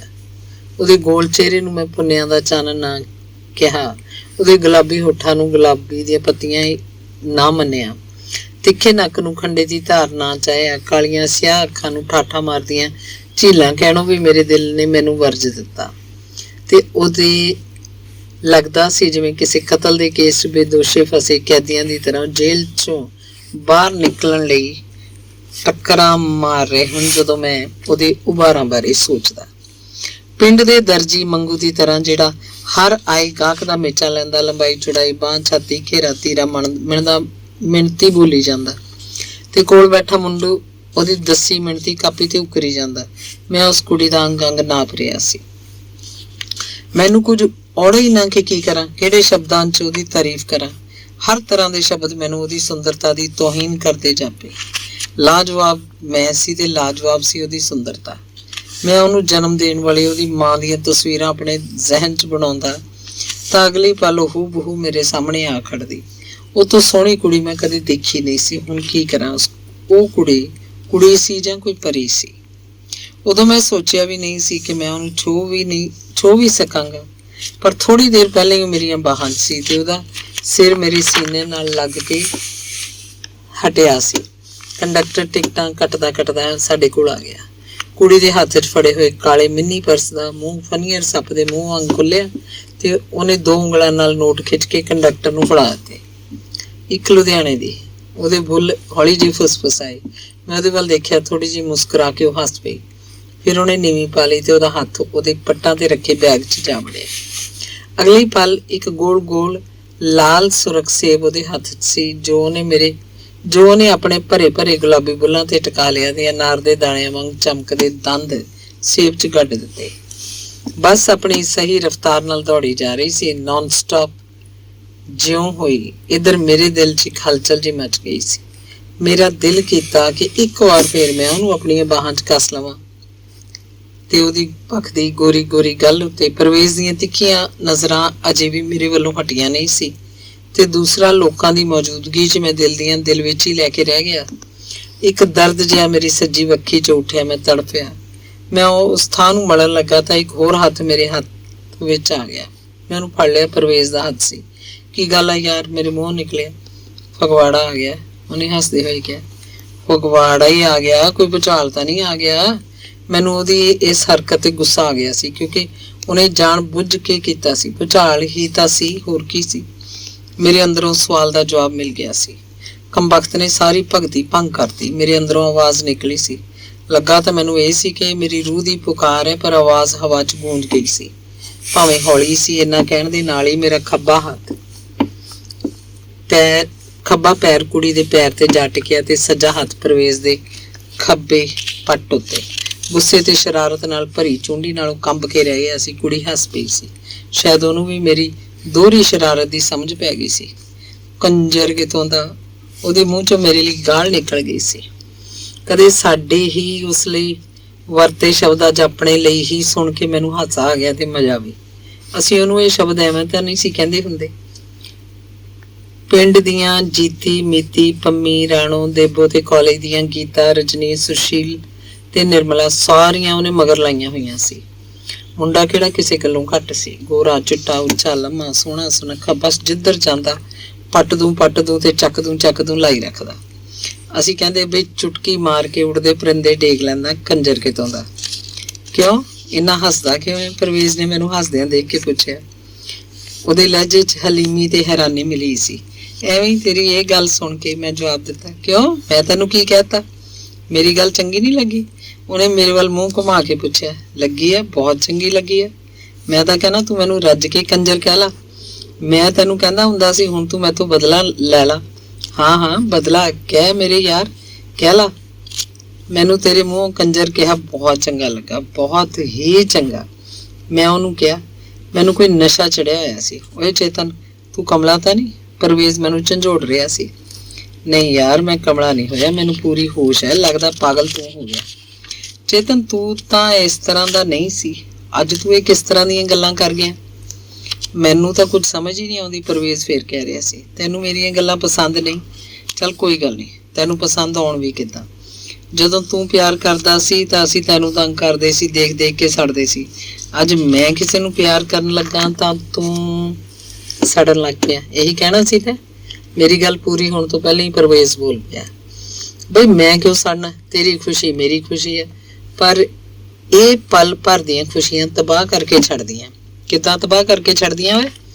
ਮੈਂ ਉਹਨੂੰ ਟੁੱਟ ਕੇ ਪੈ ਗਿਆ। ਕਿਉਂ? ਪਿਆਰ ਕਰਨਾ ਕੋਈ ਪਾਪ ਹੈ ਬਈ? ਮੈਂ ਕੁੜੀ ਵੱਲ ਮੂੰਹ ਕਰਕੇ ਕਿਹਾ, ਜਿਹੜੀ ਹੁਣ ਤੱਕ ਸਾਡੀਆਂ ਗੱਲਾਂ ਨੂੰ ਬੜੀ ਹੈਰਾਨੀ ਤੇ ਦਿਲਚਸਪੀ ਨਾਲ ਸੁਣ ਰਹੀ ਸੀ। ਕੁਲਵੰਤ, ਮੇਰੇ ਅਧੂਰੇ ਛੱਡੇ ਵਾਕ 'ਚ ਉਹਨੇ ਆਪਣਾ ਨਾਂ ਦਰਜ ਕਰਕੇ ਹੁੰਗਾਰਾ ਭਰਿਆ। ਨਹੀਂ, ਪਿਆਰ ਕਰਨਾ ਤਾਂ ਕੋਈ ਪਾਪ ਨਹੀਂ, ਉਹਨੇ ਮੇਰੀ ਗੱਲ ਦਾ ਜਵਾਬ ਦਿੱਤਾ। ਫਿਰ ਇਹ ਮੈਨੂੰ ਕਿੱਦਾਂ ਕਹਿ ਰਿਹਾ ਬਈ ਪਿਆਰ ਕਰਨਾ? ਮੈਂ ਖਿਝ ਕੇ ਕਿਹਾ, ਮੈਂ ਕਦੋਂ ਕਹਿਣਾ ਕਿ ਪਿਆਰ ਕਰਨਾ ਪਾਪ ਹੈ? ਤੂੰ ਤੇ ਆਪਣੀ ਕਰੀ ਜਾਂਦਾ, ਕਿਸੇ ਦੀ ਸੁਣਦਾ ਹੀ ਨਹੀਂ। ਮੈਂ ਤਾਂ ਕਿਹਾ ਵੀ ਇਹੋ ਜਿਹਾ ਪਿਆਰ ਜ਼ਿੰਦਗੀ ਤਬਾਹ ਕਰ ਦਿੰਦਾ। ਮੈਂ ਸਮਝਿਆ ਨਹੀਂ ਪਰਵੇਜ਼, ਜ਼ਰਾ ਖੋਲ ਕੇ ਦੱਸ ਨਾ। ਮੈਂ ਜਿਵੇਂ ਤਰਲਾ ਕੀਤਾ, ਮੇਰੇ ਦਿਲ 'ਚ ਇੱਕ ਸਹਿਮ ਜਿਹਾ ਵਸ ਗਿਆ ਸੀ। ਉਹ ਮੂੰਹ ਫੱਟ ਤੇ ਟਪੂ ਟਪੂ ਕਰਨ ਵਾਲਾ ਬੰਦਾ ਅੱਜ ਚੁੱਪ ਕੇ ਉਤਾਰੀ ਬੈਠਾ, ਇਸ ਤਰ੍ਹਾਂ ਦੀਆਂ ਗੱਲਾਂ ਕਿਉਂ ਕਰਨ ਲੱਗ ਗਿਆ? ਬੱਸ ਲੁਧਿਆਣੇ ਦੇ ਬੱਸ ਅੱਡੇ ਤੇ ਪਹੁੰਚ ਚੁੱਕੀ ਸੀ। ਗੁਰਾਇਆ, ਫਲੋਰ ਤੇ ਬਾਈਪਾਸ ਦਾ ਰਸਤਾ ਕਦੋਂ ਖਤਮ ਹੋ ਗਿਆ, ਗੱਲਾਂ 'ਚ ਉਹਨਾਂ ਨੂੰ ਕੋਈ ਪਤਾ ਨਾ ਲੱਗਾ। ਅਸੀਂ ਥੱਲੇ ਉਤਰੇ। ਕੁਲਵੰਤ ਸਾਡੇ ਨਾਲ ਹੀ ਸੀ। ਕੋਈ ਅੰਦਰੂਨੀ ਸਾਂਝ ਸੀ ਜਿਹਨੇ ਉਹਨੂੰ ਸਾਡੇ ਨਾਲ ਜੋੜੀ ਰੱਖਿਆ ਸੀ। ਇੱਕ ਕੱਪ ਚਾਹ ਪੀਓਗੇ? ਉਹਨੇ ਕਿਹਾ। ਜ਼ਰੂਰ ਪੀ ਲਵਾਂਗੇ, ਜੇ ਤੂੰ ਪਿਲਾਏਂਗੀ ਤਾਂ। ਮੇਰੇ ਮੂੰਹ ਸੁਭਾਵਕ ਹੀ ਨਿਕਲ ਗਿਆ। ਕੁਲਵੰਤ ਮੇਜ਼ਬਾਨ ਦੀ ਤਰ੍ਹਾਂ ਅੱਗੇ ਚੱਲ ਪਈ। ਅਸੀਂ ਇੱਕ ਹੋਟਲ ਦੇ ਕੈਬਿਨ 'ਚ ਜਾ ਬੈਠੇ। ਚਾਹ ਦਾ ਆਰਡਰ ਦੇ ਕੇ ਪਰਵੇਜ਼ ਮੈਨੂੰ ਕਹਿਣ ਲੱਗਾ, ਅੱਜ ਕੁਲਵੰਤ ਨੂੰ ਬਚਾ ਕੇ ਤੇ ਉਹਦਾ ਸਪਰਸ਼ ਪਾ ਕੇ ਤੂੰ ਆਪਣੇ ਆਪ ਨੂੰ ਭੁੱਲ ਚੁੱਕਾ ਹੈ। ਸ਼ਾਇਦ ਕੁਲਵੰਤ ਦਾ ਵੀ ਇਹੀ ਹਾਲ ਹੋਵੇ, ਪਰ ਇਹ ਪਲ ਦੋ ਪਲ ਦਾ ਅਹਿਸਾਸ ਸਾਡੇ ਦਿਮਾਗ ਦੇ ਚੱਕਰਵਿਊਹ ਦੇ ਜਾਲ ਦੀ ਤਰ੍ਹਾਂ ਫੈਲ ਜਾਂਦਾ ਹੈ, ਜਿਸ 'ਚ ਅਸੀਂ ਸਿਰਫ ਵੜਨਾ ਜਾਣਦੇ ਹਾਂ, ਨਿਕਲਣਾ ਨਹੀਂ, ਤੇ ਫਿਰ ਉਲਝਦੇ ਹੀ ਰਹਿ ਜਾਂਦੇ ਹਾਂ। ਉਹਨੇ ਥੋੜਾ ਸਾਹ ਲਿਆ ਤੇ ਫਿਰ ਕਿਹਾ, ਸਾਨੂੰ ਇਹ ਵੀ ਪਤਾ ਨਹੀਂ ਹੁੰਦਾ ਕਿ ਕੋਈ ਕਿੱਥੋਂ ਆਇਆ, ਕਿੱਥੋਂ ਦਾ ਹੈ ਤੇ ਉਹਨੇ ਕਿੱਥੇ ਜਾਣਾ। ਪਹਿਲੀ ਨਜ਼ਰੇ ਉਹ ਸਾਡੀ ਰੂਹ 'ਚ ਵਸ ਜਾਂਦਾ ਹੈ, ਕੁਝ ਚਿਰ ਲਈ ਸਾਡਾ ਹਮਸਫਰ ਬਣਦਾ ਹੈ, ਫਿਰ ਵਿਛੜ ਜਾਂਦਾ ਹੈ। ਦੂਸਰੀ ਵਾਰ ਮਿਲਣ ਨੂੰ ਵਿਲਕਦੇ ਅਸੀਂ ਆਪਣੇ ਆਪ 'ਚ ਗੁਆਚੇ ਰਹਿੰਦੇ ਹਾਂ। ਉਹ ਚੁੱਪ ਹੋ ਗਿਆ। ਤੇਰਾ ਕੀ ਖਿਆਲ ਹੈ, ਮੈਂ ਕੁਲਵੰਤ ਨੂੰ ਪਿਆਰ ਨਾ ਕਰਾਂ? ਮੈਂ ਹੱਸਦਿਆਂ ਹੋਇਆਂ ਕਿਹਾ। ਪਰਵੇਜ਼ ਵੀ ਹੱਸ ਪਿਆ ਤੇ ਕੁਲਵੰਤ ਵੀ। ਉਹਨੂੰ ਤਾਂ ਖੰਘ ਹੀ ਛਿੜ ਪਈ। ਮਸੀਂ ਕਿਤੇ ਜਾ ਕੇ ਉਹਦਾ ਸਾਹ ਮੁੜਿਆ। ਜੇ ਕੁਲਵੰਤ ਮੰਨਦੀ ਹੈ ਤਾਂ ਕਰ ਲੈ ਬਈ, ਨਹੀਂ ਤਾਂ ਨਾ ਬਾਬਾ ਨਾ, ਆਪਾਂ ਨੂੰ ਮਨਜ਼ੂਰ ਹੈ ਤੇ ਮੈਂ ਇਹਨੂੰ ਸਦਾ ਯਾਦ ਰੱਖਾਂਗੀ। ਕੁਲਵੰਤ ਨੇ ਖਾਲੀ ਕੱਪ ਮੇਜ਼ ਤੇ ਟਿਕਾਉਂਦਿਆਂ ਕਿਹਾ, ਇਹ ਹੋਈ ਨਾ ਪਿਆਰ ਦੀ ਗੱਲ। ਪਿਆਰ ਕੋਈ ਉਮਰ ਭਰ ਜਾਂ ਸਾਲਾਂ ਬੱਧੀ ਚੱਲਦਾ ਰਹੇ ਤਾਂ ਹੀ ਮੰਨਿਆ ਜਾਂਦਾ। ਕੁਝ ਪਲਾਂ ਦੇ ਪਿਆਰ ਦਾ ਅਹਿਸਾਸ ਸਗੋਂ ਉਸ ਤੋਂ ਵੀ ਵੱਧ ਹੁੰਦਾ ਹੈ ਦੋਸਤਾਂ। ਕੋਈ ਭਾਵੇਂ ਲੰਮਾ ਸਮਾਂ ਨਾਲ ਰਹੇ, ਵਿਛੜ ਜਾਣ ਤੇ ਕਈ ਵਾਰ ਉਹ ਜਲਦੀ ਭੁੱਲ ਜਾਂਦਾ ਹੈ। ਕਿਸੇ ਨਾਲ 2 ਕਦਮ ਦਾ ਸਾਥ ਕੀਤਾ ਸਾਰੀ ਉਮਰ ਨਹੀਂ ਭੁੱਲਦਾ। ਕੁਲਵੰਤ ਦੇ ਕਹੇ ਲਫ਼ਜ਼ਾਂ ਨੇ ਮੇਰੀ ਪਿਆਰ ਦੀ ਅਰਜ਼ੀ ਤੇ ਸਹਿਮਤੀ ਦੀ ਮੋਹਰ ਲਾ ਕੇ ਮੇਰੀ ਰੂਹ ਨੂੰ ਸਕੂਨ ਬਖਸ਼ ਦਿੱਤਾ ਸੀ। ਠੀਕ ਹੈ, ਬਹੁਤ ਹੋ ਗਿਆ, ਚਲੋ ਹੁਣ ਚੱਲੀਏ, ਪਰਵੇਜ਼ ਨੇ ਲਾਪਰਵਾਹੀ ਨਾਲ ਕਿਹਾ ਤੇ ਉੱਠ ਕੇ ਖੜਾ ਹੋ ਗਿਆ। ਉਹ ਚੱਲ ਯਾਰ, ਜ਼ਰਾ ਬਾਹਰ ਖੜਾ ਹੋ, ਸਾਨੂੰ ਕੋਈ ਕੰਮ ਦੀ ਗੱਲ ਤਾਂ ਕਰ ਲੈਣ ਦੇ। ਅਜੇ ਤਾਂ ਇੱਕ ਦੂਜੇ ਦਾ ਥਾਂ ਟਿਕਾਣਾ ਵੀ ਨਹੀਂ ਪੁੱਛਿਆ ਤੇ ਤੂੰ ਚੱਲ ਮੇਰਾ ਵੀਰ, ਬਸ ਹੁਣੇ ਆਏ 2 ਮਿੰਟ ਬਾਅਦ। ਮੈਂ ਪਰਵੇਜ਼ ਨੂੰ ਧੱਕ ਕੇ ਕੈਬਨ 'ਚੋਂ ਬਾਹਰ ਕੱਢ ਦਿੱਤਾ ਤੇ ਪਰਦਾ ਖਿੱਚ ਲਿਆ। ਹੁਣ ਕੀ ਰਹਿ ਗਿਆ? ਤਾਂ ਪਤਾ ਤਾਂ ਬਾਹਰ ਜਾ ਕੇ ਵੀ ਪੁੱਛ ਹੋ ਜਾਣਾ ਸੀ। ਕੋਈ ਖਾਸ ਹੀ ਗੱਲ ਲੱਗਦੀ ਹੈ, ਕੁਲਵੰਤ ਨੇ ਹੱਸਦਿਆਂ ਕਿਹਾ। ਸ਼ਾਇਦ ਉਹ ਵੀ ਦਿਲੋਂ ਇਹੀ ਚਾਹੁੰਦੀ ਸੀ। ਵੈਸੇ ਵੀ ਤਾਂ ਸਾਰਾ ਸਮਾਂ ਪਰਵੇਜ਼ ਚਿਚੜੀ ਦੀ ਤਰ੍ਹਾਂ ਨਾਲ ਚਿੰਬੜਿਆ ਰਿਹਾ ਸੀ। ਕੁਲਵੰਤ ਨੇ ਉਹਨਾਂ ਦੀ ਗੱਲ 'ਚ ਕੋਈ ਹਿੱਸਾ ਨਹੀਂ ਸੀ ਲਿਆ, ਬਸ ਮੂਕ ਦਰਸ਼ਕ ਦੀ ਤਰ੍ਹਾਂ ਦੇਖਦੀ ਤੇ ਸੁਣਦੀ ਰਹੀ ਸੀ। ਚੇਤਨ ਦੀ ਗੱਲ 'ਚ ਸਹਿਮਤੀ ਦੀ ਮੋਹਰ ਵੀ ਸ਼ਾਇਦ ਉਹਦੇ ਅੰਦਰਲੇ ਜਜ਼ਬਾਤ ਹੀ ਲਵਾ ਗਏ ਸੀ, ਜਦੋਂ ਸੋਚਣ ਸਮਝਣ ਦੀ ਹਾਲਤ ਤੋਂ ਬਾਹਰ ਕਿਤੇ ਆਪਣੇ ਹੀ ਖਿਆਲਾਂ 'ਚ ਘਿਰੀ ਹੋਈ ਹੋ। ਕੁਝ ਵੀ ਨਹੀਂ ਰਿਹਾ, ਜ਼ਰਾ ਇੱਕ ਚੁੰਮਣ ਤਾਂ ਦੇ ਦੇ। ਮੈਂ ਕੁਲਵੰਤ ਦਾ ਹੱਥ ਫੜ ਕੇ ਆਪਣੇ ਹੱਥਾਂ 'ਚ ਘੁੱਟ ਲਿਆ ਤੇ ਆਪਣਾ ਗਰਮ ਹੋਠ ਉਹਦੇ ਸਰਦ ਗੁਲਾਬੀ ਹੋਠਾਂ ਤੇ ਰੱਖਦੇ। ਉਹਨੇ ਵੀ ਕੋਈ ਵਿਰੋਧ ਨਾ ਕੀਤਾ, ਬਸ ਅੱਖਾਂ ਮੀਟ ਲਈਆਂ, ਬਾਹਾਂ ਮੇਰੇ ਗਲ 'ਚ ਪਾਤੀਆਂ। ਠੀਕ 2 ਮਿੰਟ ਬਾਅਦ ਅਸੀਂ ਕੈਬਿਨ 'ਚੋਂ ਬਾਹਰ ਸੀ। ਪਰਵੇਜ਼ ਕਾਊਂਟਰ ਤੇ ਬਿੱਲ ਦੇ ਰਿਹਾ ਸੀ ਜਦੋਂ ਅਸੀਂ ਉਹਦੇ ਕੋਲ ਪਹੁੰਚੇ। ਫਿਰ ਕਦੋਂ ਮਿਲੇਂਗੀ? ਬਾਹਰ ਸੜਕ ਤੇ ਪਹੁੰਚ ਕੇ ਮੈਂ ਕੁਲਵੰਤ ਨੂੰ ਪੁੱਛਿਆ। ਜਦੋਂ ਕਦੇ ਮੇਲ ਹੋ ਗਿਆ, ਉਹ ਬੋਲੀ। ਸਾਹਮਣੇ ਕਈ ਰਿਕਸ਼ੇ ਖੜੇ ਸੀ, ਜਿਨ੍ਹਾਂ 'ਚੋਂ ਇੱਕ 'ਚ ਕੁਲਵੰਤ ਤੇ ਦੂਜੇ 'ਚ ਮੈਂ ਤੇ ਪਰਵੇਜ਼ ਬਹਿ ਗਏ। ਕੁਲਵੰਤ, ਰਿਕਸ਼ਾ ਤੁਰਨ ਤੋਂ ਪਹਿਲਾਂ ਮੈਂ ਉਹਨੂੰ ਫੇਰ ਟੋਕਿਆ। ਜੀ ਚੇਤਨ ਜੀ, ਹੁਣ ਸਾਡੇ ਨਾਲ ਨਹੀਂ ਜਾਣਾ? ਮੈਂ ਉਹਨੂੰ ਛੇੜਿਆ। ਉਹ ਬਸ ਵੀ ਕਰ ਕੰਜਰਾ, ਪਰਵੇਜ਼ ਨੇ ਇੱਕ ਧੌਲ ਮੇਰੇ ਸਿਰ 'ਚ ਮਾਰੀ। ਕੁਲਵੰਤ ਵਾਲਾ ਰਿਕਸ਼ਾ ਗਿੱਲ ਚੌਂਕ ਵੱਲ ਤੁਰ ਪਿਆ ਸੀ ਤੇ ਸਾਡਾ ਦੂਸਰੇ ਪਾਸੇ। ਮੈਂ ਦੇਖਿਆ ਉਹ ਅਜੇ ਵੀ ਪਿਛਾਂਹ ਤੱਕ ਰਹੀ ਸੀ ਤੇ ਹੱਥ ਹਿਲਾ ਰਹੀ ਸੀ। ਧੰਨਵਾਦ।